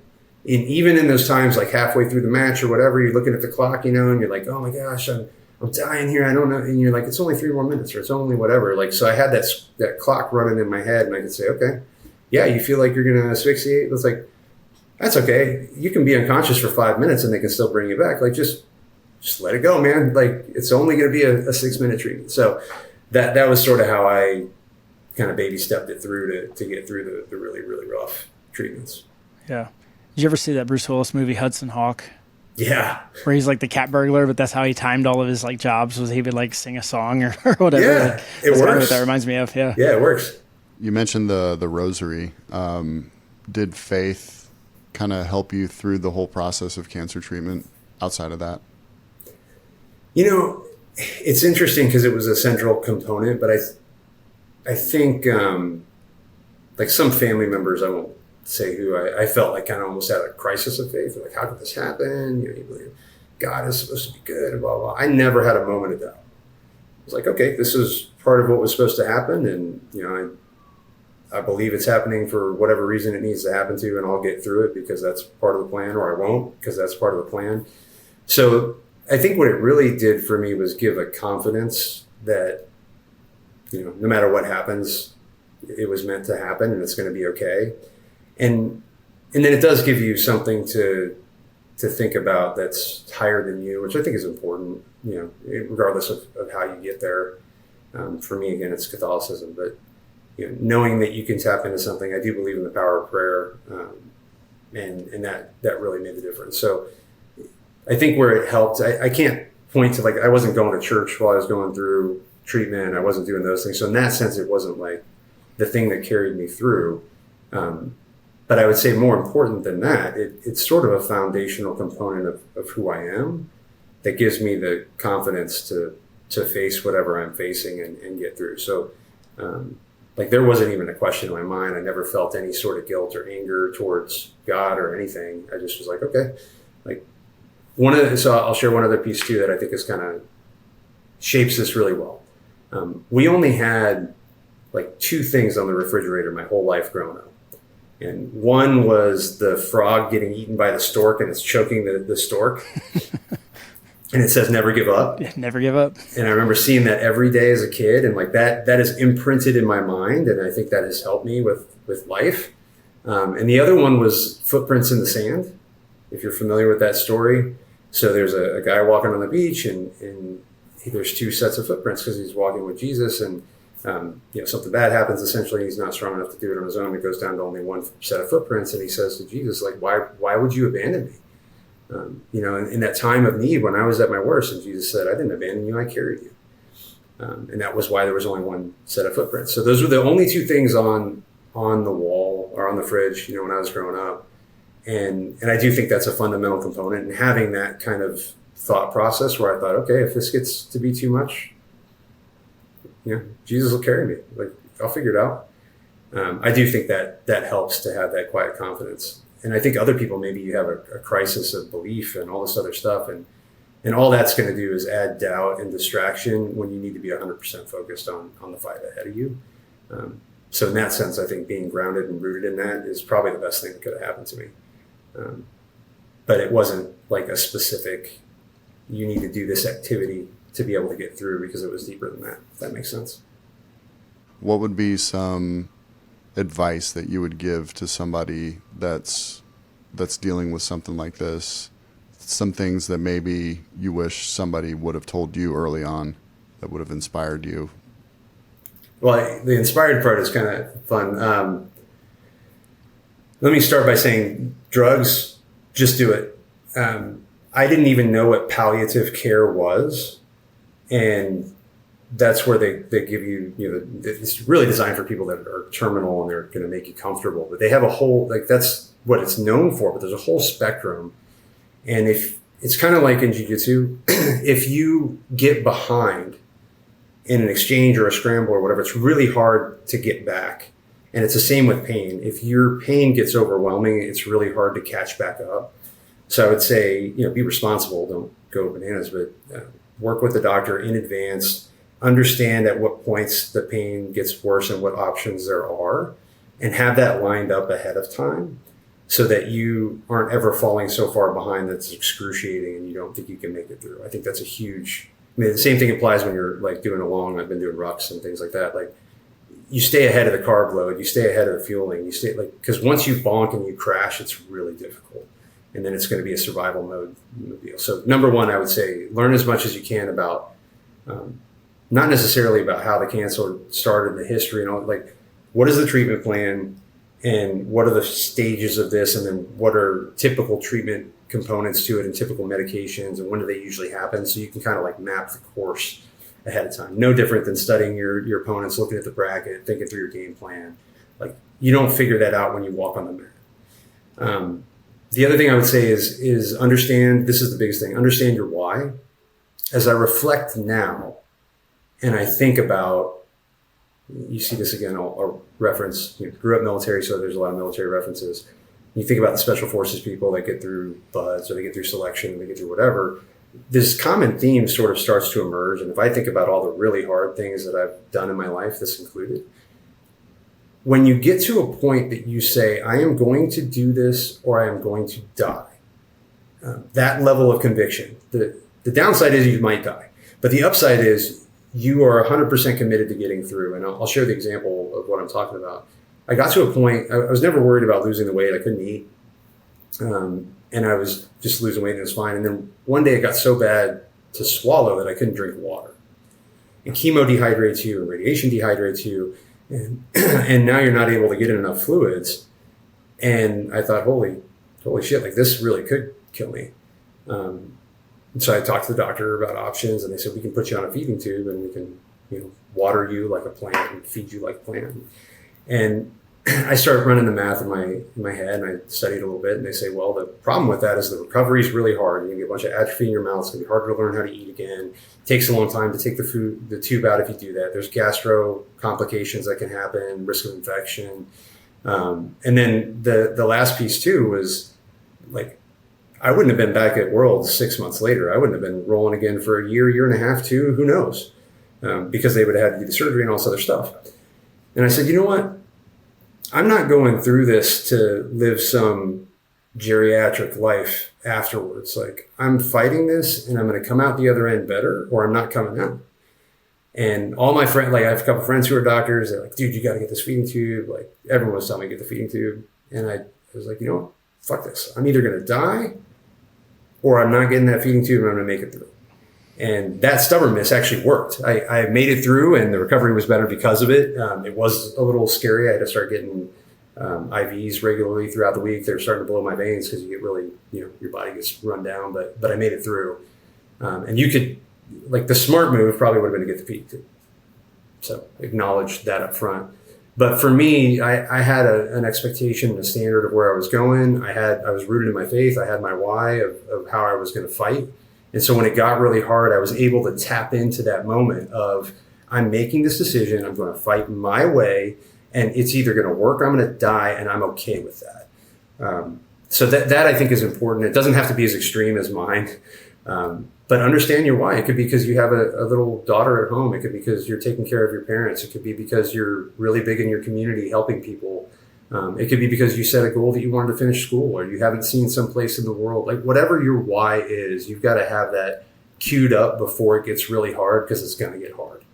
So map it out in front, have your game plan as well as you can have it. Understand your why so you're prepared for when it gets hard. And the last thing, and drugs just do it, that's important. And the last thing I would say is understand that no plan survives first contact with the enemy. So no matter how much you've read and how much you've studied, like you're going to get in. This is the same thing in jiu-jitsu, right? Like you've got the game plan, you did all the pre-work, you're ready to go. You think you're going to own this match and then, oh crap, you got taken down, you messed up and this guy's all over you. All right. Well, understand that's going to happen and believe that you've got the gumption or the skill or the resources or whatever to make it through. And speaking of the resources, the one other piece I'll say is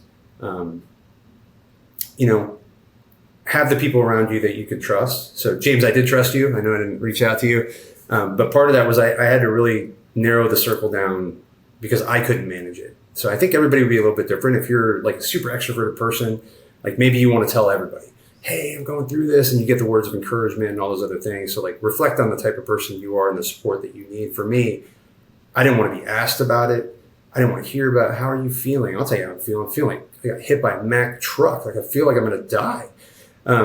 That is, by the way, for me anyways, the worst question you could ask is how do you feel? Like, so what do you think, dude? Like, but like how you hang it, like how you holding up, like those things, it's almost the same, but for me, it felt different. And I had a group of people that wouldn't ask a bunch of questions. Yeah. And I said, man, just treat me like normal. And tell me what's going on in your life. Did you go out with your kid? Like, what are you doing this weekend? Like, tell me about the party you're going to. Where'd you just vacation to? Like, I needed some semblance of normalcy. And that was what my circle was. And I needed, again, I'm an introvert. I don't handle that stuff super well. Like I needed a small group so I didn't have to keep track of a lot of things and I wasn't burning that end of the candle. But that's my lineup is like, get a game plan, understand as much as you can, prepare as much as you can. Don't be a hero, do the freaking drugs, have your why queued up, and then have your support network. And that can be your church or your beliefs or your buddies or your yoga crew, whatever. Jiu-jitsu is really good for this as well.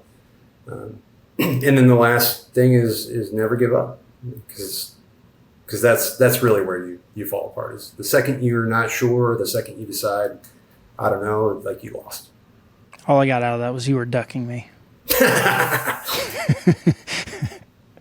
No, I get that completely. Like I'm pretty introverted. Like, but it goes poorly for me the other way, right? So because I don't like a whole bunch of people always talking to me, then I have issues reaching out to people as well, right? And I don't like talking on the phone. Like this podcast is horrible. This is hell for me.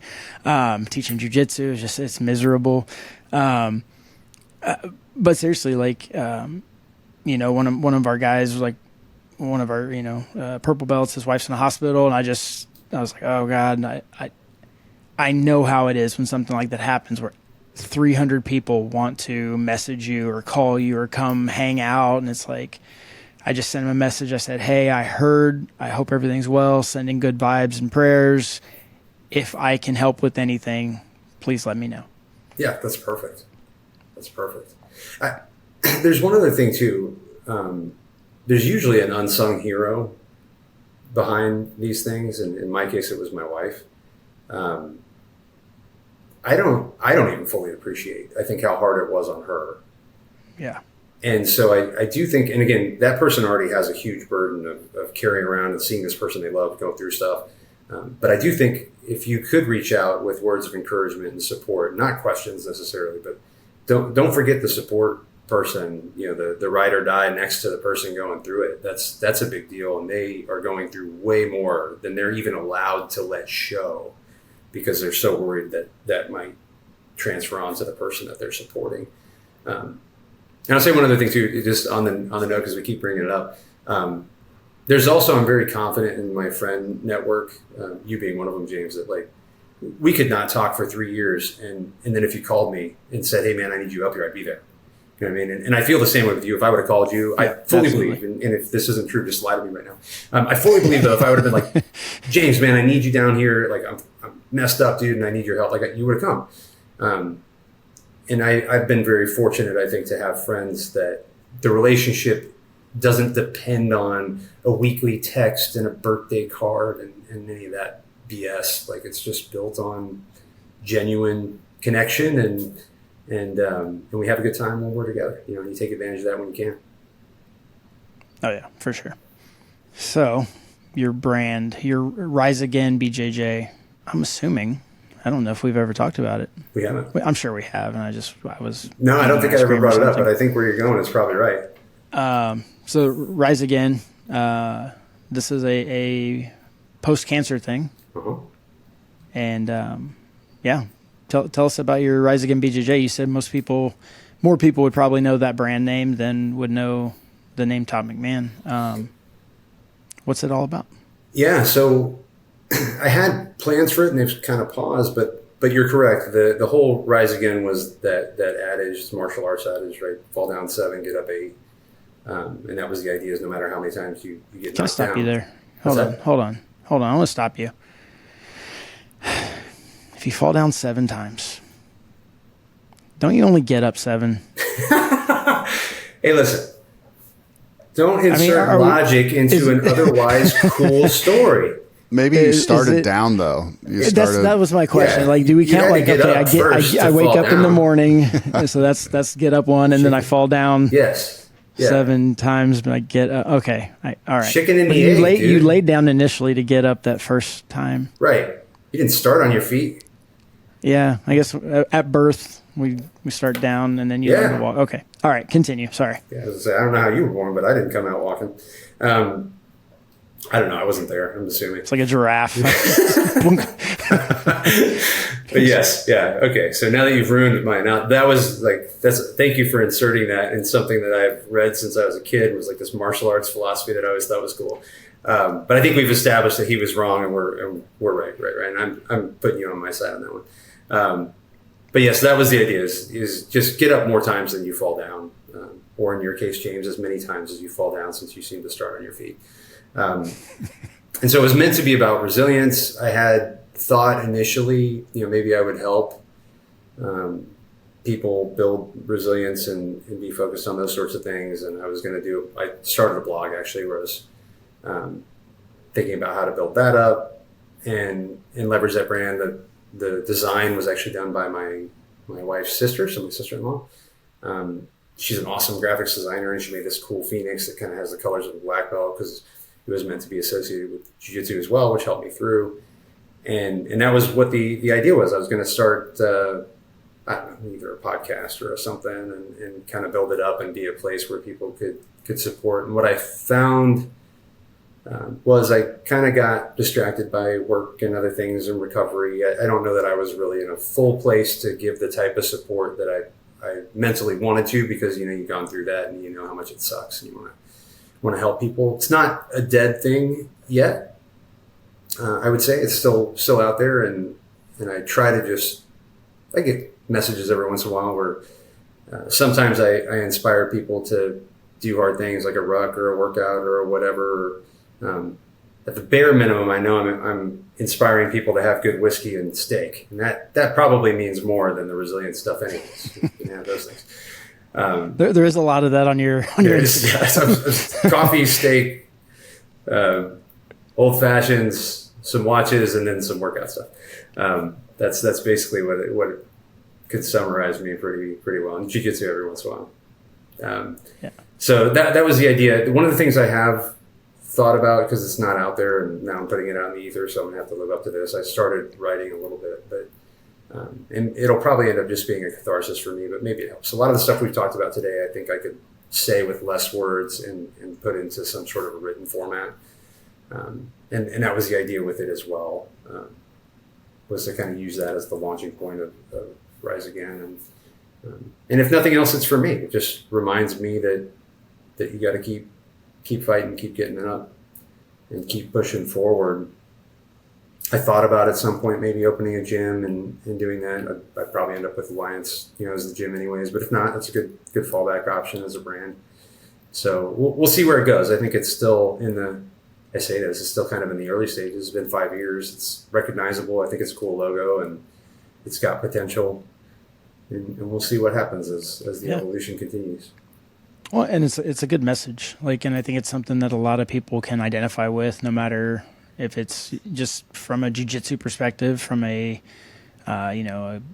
cancer or other ailment survivor perspective. I think it's got a good something. Yeah. The Mojo Dojo Casa House. Yeah. Cool. All right.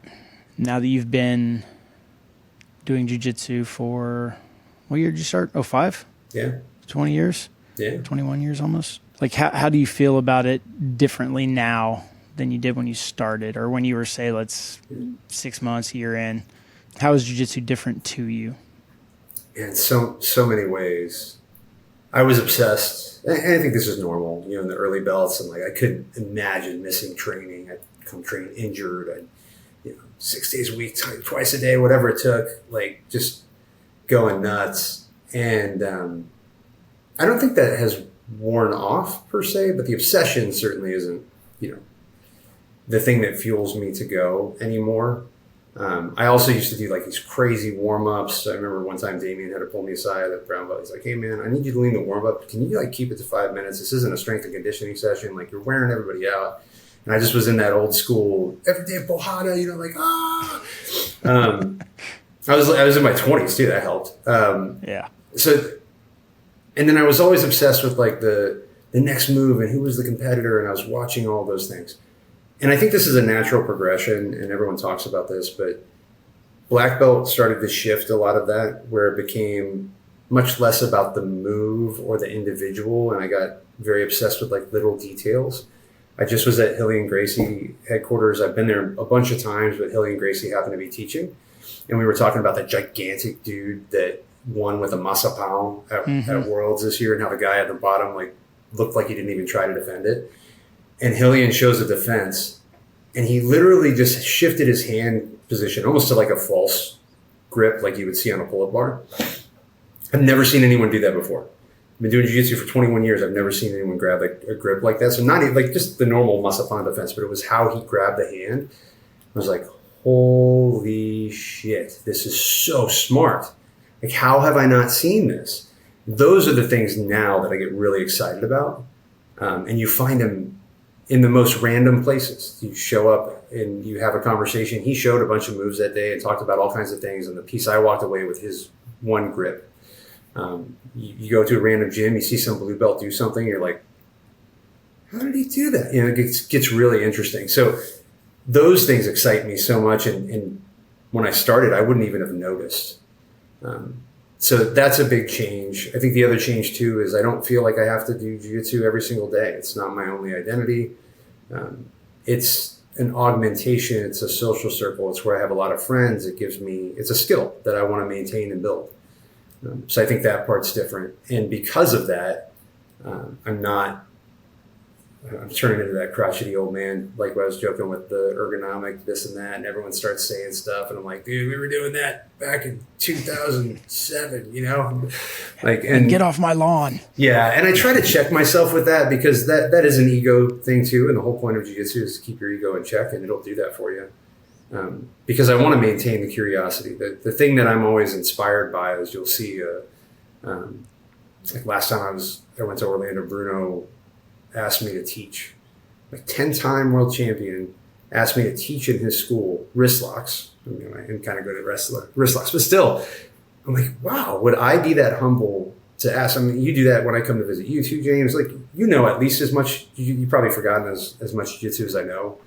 I don't forget jiu-jitsu. Yeah, right. Steel trap. But we have different styles, and you appreciate that. Like, that to me, I find really interesting. Every time it happens, this is bad because one, it never ceases to surprise me, which means that I haven't gotten my ego in check. And two, it never ceases to inspire me and say, wow, I need to be better about this. So now it's more of a tool. It's more of a way I connect with my friends. I really don't pay attention to the latest and greatest. I try to stay young I'm in this group chat that the 10th Planet dudes have from the gym. They're really good people up there. And there's a funny story I'll tell about that in a second. But I feel like that helps me to at least be aware of the new things that are coming up so I can choose whether I want to learn it or be a crotchety old man. But I think it's important to at least keep the exposure going. Funny story about that, by the way. Thor was coaching me. I went and did a finishers sub-only tournament when I was recovering from cancer. And a guy got me in side control, and Thor's like, jailbreak, do the jailbreak. And I look over, and I'm like, Thor, take the 10th Planet out of your mouth and tell me what to do. Like, I don't know what that means. Like, so it's kind of like, those things are funny, but I think it's important to learn. Like, as much as you clown on those things, and you know, I make fun of the constraints-based learning. There really is good in all of it, and I think that's where I'm at now, is trying to keep my ego in check and still learn, and then also be okay with not having to care about every little detail of the game. Yeah. I like what you said about picking up like small details on stuff you already know, because number one, like at black belt, that's typically what it is, right? It's not, you're not learning this whole new system of fighting. It's, you've kind of seen a little bit of everything. So those little details are much easier to implement immediately. And they're easier just to be like, okay, yep, this is my game now. Like, like a guard pass I've been doing for 25 years. I did it differently one day and I was like, oh, well, that made it way easier. I'm like, oh, yep. Oh, just turn your hip an extra couple of inches and it pops out, right? Like this is how I do it. This is how I teach it. This is how it works now. So, I like stuff like that. Same. That's what I look for now. I'm still trying to just learn jiu-jitsu. But that's the fun though too. I think there's one other thing that I think is an important lesson. When I was starting, it was like, how many times did I tap this person out, or how many times did I get tapped out? Like that was the measuring stick. It is a horrible measuring stick, especially as you get older, as you're training with people who have, like, as the sport continues to grow, there will be more and more people who are older still doing it, which wasn't the case when we started. You know, that was a much smaller part of the curve. And so that might have been a decent measuring stick when I was first starting, based on the evolution of where jiu-jitsu is, but it's a horrible measuring stick now, I think, at any level. And it really takes away your ability to enjoy and learn from people of all different levels of jiu-jitsu. And so, again, that was a measuring thing for me when I was a white belt. There was this guy that used to come to the gym once a year, and he tapped me out X number of times. The next year it was less, and the next year it was less. And I thought that was progress. And in some ways it might have been. But now sometimes, like we were joking about this, James, like 6 minutes I get tired. Like, I don't even want to tap someone out, because now we're going to have to start all over again. I'm going to do all this work to get back to dominating you again, which I can do, but gosh, it's a lot of work. Like, I'll just, like, if I held you in mount for 6 minutes, you lost. Like, I don't care how you feel about yourself that you didn't get tapped out. You lost. I won. I'm good. Yeah, so there is some of that too. And I think that's an important thing that people don't realize, because we've made it so much of a sport now that you forget the martial aspect of this, which is if somebody's mounted on you for 6 minutes on the street, like, you're getting your face caved in. Yeah. And so it's as important to understand what's happening and why it's happening as it is to the actual finish isn't necessarily the real marker. It can be in a lot of places, and it should always be the goal. But I've certainly shifted my focus away from, it doesn't have to always happen. And just because I didn't get finished, you know, Buchecha beat my, yeah, he didn't tap me out, but like the scoreboard looked pretty bad. So you take that mental win, but you got to know that that's your mental win. It was still a loss in the record book, you know? Yeah. Meanwhile, he wasn't even trying to tap you. Right? Yeah. He's like, oh, I just wanted to conserve energy so I could fight the 8 other people that I dominated that day when I got double gold. Yeah. Well, it's funny. Like I preach in class constantly, like, tapping out people is not necessarily winning. Winning in here is not winning. There's no winning while we're in class. Like, there's no medals, there's no trophies, there's no cash prizes. Like, if you want to win in class, it's hitting a technique you've been working on, whether it's a sweep, whether it's a guard pass, a takedown, whether it's just getting a grip that you have failed to get in the past, right? Mm-hmm. Like, yeah, if you're working some kind of nucleus game plan where you're hitting, you know, kimuras or guillotines from everywhere, like, winning might not even be getting that finish, but okay, I got in the position. I got a hold of the neck this time, right? Like, it's just a little bit of improvement over what you've done before. Yeah. And that's, I try to always look at winning, and I try to instill in my students, like, winning is just getting a little closer to any goal. It doesn't have to be the submission. It doesn't have to be beating Coach Ryan. Although sometimes I want to beat up somebody. You know, there's a win component too of, like, I know that psychologically I have dominated Ryan because he's making up excuses about his pinky toe and whatever. He doesn't even want to roll. So, like, there's a victory in that for sure. I don't ever need to even tap you out, Ryan, because I've already won. So. I know. You got me. So one day, what was it, comp training? I don't know. One day I had been rolling so hard. It was in prep for some tournament. And I was like, I was feeling good, man. I was like rolling real well. Like everything was flowing. And then Ryan steps in all super fresh and stuff. And just murked me. I think he beat me like 17-0. And I was like, this sucks. And I was down on myself. I was like, ooh, going in this tournament, I just got beat by my brown belt. And I smoked everyone at the tournament. I did fantastic.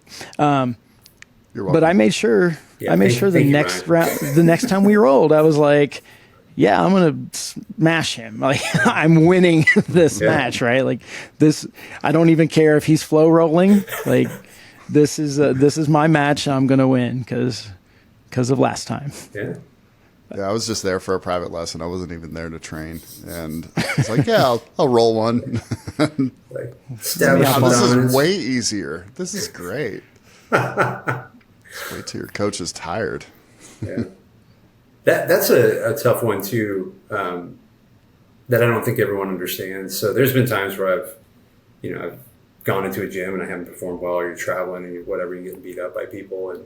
And I know that can be a tough one to balance, because you go to someone else's gym, you don't want to look like a schmuck and reflect bad on your school. You also don't want to be a bully and, destroy everybody. So that sometimes I think that's a more challenging dynamic than even doing a tournament. But one of the things I try to keep in mind too is, like, you don't know everything that other person did. So there'll be times where I'm rolling and someone's like, oh dude, like, you seem kind of tired today. I'm like, yeah, and you just move on. They don't know that I did a 10-mile ruck in the morning and like I'm on a block of, 7 straight days of just going bananas. Like, for you just got done with all your comp prep and Ryan shows up all fresh and takes advantage of you starting on your back or something. Like, people don't always know that. And sometimes you forget it too, both for yourself, but also for the other person that comes in. So you like beat someone up and you feel good about yourself, but you don't know if they didn't get any sleep because they were worried about, a loved one, or they've been on this, they train 3 times in the morning and you beat them up at night. You feel all good about yourself. So I think sometimes you got to keep that in perspective too. And like you said, James, it's the journey. It's not an outcome in a class that defines success, and keeping those little pieces in check, I think, helps keep you honest. Yeah. Yeah. And just getting beat up sometimes keeps you honest. You know what I mean? Like, I'm sure we've all been just like, oh yeah, I'm so good at jiu-jitsu, so good right now. And then you just like some blue belt just trashes you and you're like, oh, well, that was definitely just me taking him lightly. So not as good as I thought I was.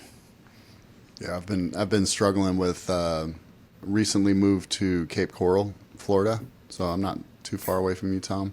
Yeah. And started training at a gym that's literally right next to my apartment building. They are predominantly no-gi, and I've been like 95 to 99% gi, and there was a lot of challenges kind of making that transition. I'm still wrestling with it, but in addition to not knowing what other people have been doing that day or that week, or how compromised or not they may be physically, you just don't know the people yet. I run into a lot of issues like that where I do want to work on stuff. I want to open up my game a little bit, but at the same time, there's that little bit of ego check happening that's like, man, I can't look like a punk here. Like I'm wearing 3 stripes on this brown belt, and this brown belt's looking all cool and ratty and everything, and I just got beat up by a 19-year-old blue belt, man. That sucks.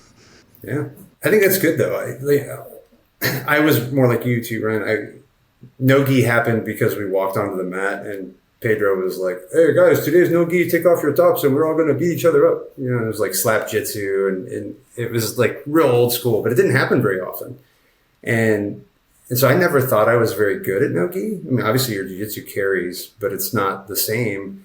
And when I went to Pennsylvania, the gi game just wasn't very strong there. And they have obviously Lehigh Valley has fantastic wrestling. They've got some really good no-gi guys. The 10th Planet team there had also done MMA. They've got some just absolute monsters. Grace Gundrum came out of there. Thor, Sid is a big name now. Sid Vicious. I forget where that all came from when I was there. He was like a little kid, but now he's an absolute beast. And I thought, well, you know what? I haven't I still want to train hard because I was still competing, and I haven't done a lot of no-gi, so this would be a good opportunity for me. So I flipped it where I was doing almost all no-gi and just a little bit of gi. It actually helped me grow a ton. And like I said, I never competed very much at all in no-gi. I never thought I was that good, and I ended up winning no-gi worlds primarily because I was training with those guys all the time. And the other thing that was nice about it was there's some gimmicks. I call it gimmicks. Like those moves. I have some of them in the gi too. It's like you hit it one time on someone and you never hit it again. There was a lot of that in no-gi. There's a lot of stuff I just hadn't seen. The leg lock game was exploding. Thor's an absolute monster on the legs. And I was weak in that space. And so to your point, I wrestled with it a little bit and I was getting beat up by people that maybe I shouldn't. One of the things I think that helps in no-gi is you can't see the belts, which I think is a good psychological thing for people to say it doesn't matter. And you get out there and you just roll. And I started playing with some of the stuff that they were doing because it helped me do something different and learn something different and get exposed to other things. And being able to go into something and just say, I don't know how to do this and start from scratch is actually pretty hard when you've been doing jiu-jitsu for a while. You're a brown belt, you know your game, you're pretty good. I mean, I'll never know because you don't roll with me, but I hear you're okay. And now you get to start from scratch and you just say, hey man, I'm not a no-gi guy. And it's like gives yourself permission to not be great. And now you can kind of start from scratch. So it's a nice little psychological trick to let yourself be in those tough situations and have the out mentally so that you'll get to the spot. And I guarantee you, I mean, no-gi is, I'll say this right now, Zach Mislani is going to watch this someday. Gi is more technical than no-gi, period. End of story. Don't care what you say. Those are fighting words. I said it. But because of that, you'll learn very quickly. Within a year of doing that, you're going to be a monster. And I also like no-gi is really good just from a cardio and a flow and transition perspective. I think both are really important to have a well-rounded game. So now you have a chance to round out your game. It's a good thing. It really is. And it was exactly what I needed. I just never, the past several years, I haven't had much of an opportunity to really focus on no-gi. But this gives me the chance to just completely reinvent my game. And the things that are tripping me up about it are things that I just didn't anticipate. I thought like, okay, I'm going to have to be a little bit more physical, a little bit more athletic, but the entire system of control is different. All of my pulling mechanisms are pretty much gone because you can't really get a grip on people. So I'm learning how to kind of switch that around and drive forward a lot more. But yeah, it was a lot of struggles that I didn't really anticipate, but I'm still figuring it out. I'm studying. I moved from studying Adam Wardzinski's like butterfly guard system and his tripod sweeps and stuff. Now I'm going back to the basics kind of with Danaher's half guard system, but it's all no-gi half guard. And that's been really helpful for me too. But yeah, it's a whole new thing. For me, it's turning everything on its head. If you had like a good coach initially, they probably would have exposed you to some of that, but better now than never. You're actually, James, I think you're better no-gi than you are in the gi. And you used to have a bunch of, like you had all the MMA dudes flowing through there, and because you're very smooth, your transitions are really good, and you're a weakling, so the gi doesn't help you hold people in place. So like no-gi actually plays well for you.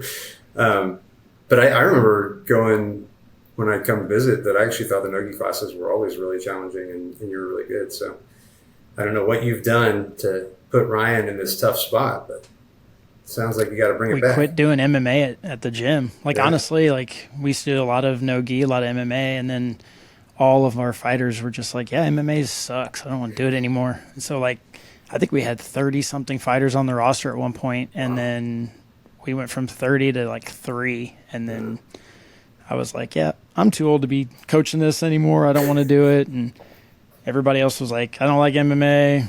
And so right now we have like two no-gi classes a week, and then a little bit on open mat, and we mix in some no-gi for comp training. So, but we'll see. We might do some more. I'm starting to like some no-gi a little bit. I do really well competitively no-gi, but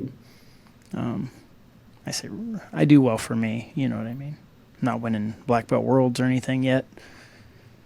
Just keep doing it. I'm telling you, they all drop off eventually. You just gotta hang in there.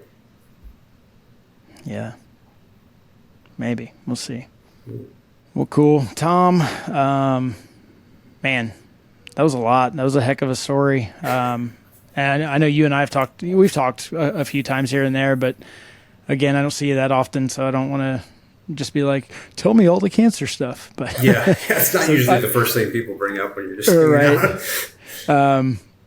But yeah, surprisingly, I think you and I have talked very little about it comparatively, right? So it was good to kind of sit down and kind of get that mapped out and like know all the crazy things, and yeah, makes me appreciate you a lot more. But yeah, guys, if you're listening, Tom's got an awesome story. It's a good story of resilience. He's also got this really cool instructional video on the fighthub.com, wrist locks for the win, where you get to see him wrist lock me over and over and over. And then, we had the last time he came in to teach. Yeah. I had him show a wrist lock, and he was we'd repped it, I don't know, 10 times at least. Yeah. And just him showing it, and then one time he just like catches it, and it hurt so bad. Like I cried. And luckily, Ryan, the camera was still rolling, but I was just like, I couldn't get my composure. It just hurt so bad. Funny. It was hilarious. And then I was laughing at the pain. But yeah. No, but so, yeah, Ryan, you have to like stitch that into the podcast. I'm going to try to pull it up right now. Hang on. That is my favorite. And the best part was you were saying that my wrist locks weren't that good before. You're like talking trash the whole time we're drilling. I'd talk a lot of trash. And you grabbed this. This is why it messed you up, because you grabbed the sleeve really hard because you were trying to be strong.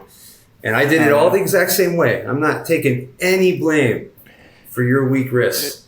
It's me trying to be strong. That's usually my downfall. I'm like, I'm an adult male. I'm strong. Nope. Get proven wrong again. That was great. That is still, like, of all, I've got a few jiu-jitsu videos, not nearly as many as you, James, but like of all the videos I've ever done, like that one is by far my favorite. I laugh every time I see it. I just think it's hilarious. That's so funny. I forgot all about it. Yeah. And I'll say to you, I mean, you mentioned that, James, and I mean, you know, as much as I give you shit and make fun of you and stuff, like I've always been super inspired by your story. I always thought it was super cool, and instead of actually acknowledging that, I just choose to make fun of you. But I think that's, you know, in some ways, probably part of why I never brought it up is because you've been there. You know what it's like to get knocked down and get back up, and so I always felt like it didn't even need to be said. Like it almost connected me to you, at least on my end. I felt more connected having gone through something difficult. And being able to look at you and say, yeah, you know, it's just kind of part of who you are, but not so much the thing. It's how you react to it. So. Yeah, definitely. While Ryan's looking that up, there's two things here. Okay, number one, don't play it yet, Ryan. Number one, you have never lost a match with me in your corner. True story. True. Never lost a match with me in your corner, including Worlds, brown belt Worlds, weight and open weight. You were there. I think. By the way, hold on. We got to pause on that for a second, because I just want to remind people how that last match went. The guy's name was Andrew. I don't know if he's still training or not. Dude's 6'10" or something. He made me look like a child. Yeah. And we're about to go into the finals. This is the type of coaching that you get from James, Ryan. Like, I'm literally about to walk on the mat. I'm super confident that day. I'm crushing it. I'm like almost back to the 2009 Worlds day. And James grabs me and says, hey, man, be careful. Every single guy that's fought this dude ends up going out on a stretcher. Why would you say that to me right before I walk onto the match? But it actually worked. I don't know if he did it on purpose or not, because that was like just enough to trigger me. I'm like, fuck you, James. I'll show you a stretcher. And I end up tapping him out. So, and I don't think that was a true story by any means. 100% true. I remember that vividly. I was so pissed. No, I mean the guy's actually leaving on the stretcher. Oh, he had a couple people go out. Did he? He had messed up a couple people. But I was just like, why would you say that? Like, tell me that after. What's wrong with you? Well, had you left on a stretcher, you'd been like, you should have warned me. But yes, that is a true fact. I have never lost with you in my corner. And then, so there's that. So I wasn't in your corner. I apologize. I just couldn't be there. But also, do you remember the advice I told you before the match? Before that tournament? Before that tournament? Yeah. I think you said so. It was very inspirational and very, very deep. You said like, suck less, or just don't be bad at jiu-jitsu. It was something really. No, I speak in the positives. I said, sorry. hey, listen, you're going to win this whole thing. I just need you to go out there and do what you want to do, and don't let them do what they want to do. Oh yes, there you go. And you did a good job until that last match, and then you didn't do what you wanted to do, and you let him do what he wanted to do. That is accurate. That is also accurate. You say it better. I took a turn for negative town, but I interpreted that as suck less. But yes, yours is Same difference. Same difference. Oh, this is great. Watch how hard you grab the wrist. See how you like. That's my Steve. I pull him into the danger zone. Pull forward with my legs, create a bend and a stop. And we get the tap. You hard. Oh my God. Oh, you. Holy. That was miserable. Super gentle. I don't know. Maybe the first one hurt. That was so bad. You asked if I could do it on both sides. God. Apparently, this is my more effective side. Oh. My favorite part of the video. You did it so fast. I tapped. That's how we talk in jiu-jitsu. I let go. I like how you can see the pain. James like turns away right when it happens. Watch his head. Yeah, right there. Right there. Yep. Yeah, I normally, like, wrist locks don't even bother me that much, and that one it was so insanely bad. It hurt everything. The ending job you did on that, Ryan, was so good. Like if you would have heard the word instead of the bleep, it wouldn't have been as funny. But like the bleep makes it so good. Wrist locks work. That's the moral of the story. They do. Wrist locks. 11% of the time, they work every time. It's in my jiu-jitsu stats. Yeah. Well, cool, guys. Tom, you got any amazing last words for us? No, I appreciate. Again, we joke and we all get along, and I think people are inspired by your story, and I think just you're an example, not just for that, but of having a gym and being out there for a long period of time and really sticking with it through all kinds of ups and downs and rebuilding that and those sorts of things. So I feel very fortunate. I've gotten to go to a lot of different gyms and see a lot of different things and build different relationships over time. And these things, as much as they're meant to share stories and help other people, be inspired or whatever the case may be, I hope one takeaway for everyone is the vibe and the relationship and the joking and those different things. This is what you really get out of jiu-jitsu and over time, is you build these friendships and these stories and these memories that, I hope somebody's inspired from this, but if they're not, I had a great time. And that's what it's really all about. Nice. Awesome, man. Dude, it's been great having you on here. It's always a pleasure chatting with you. You're like one of the few friends I ever actually talk to on the phone. So, True story. Yeah, man, I just appreciate you coming. I know Ryan does too. Yeah, man, thank you so much. It's always great catching up. And like I said, like, dude, you've got an amazing story, and I can't wait to train with you again. I'm gonna put my strength on you, probably pin you down, tap you out a couple times. That's the goal. Can't wait for you to get in the weight room so you can actually do some of the things you talk about. Yeah, I should do that. Weights are heavy though. Did you know that? I get it.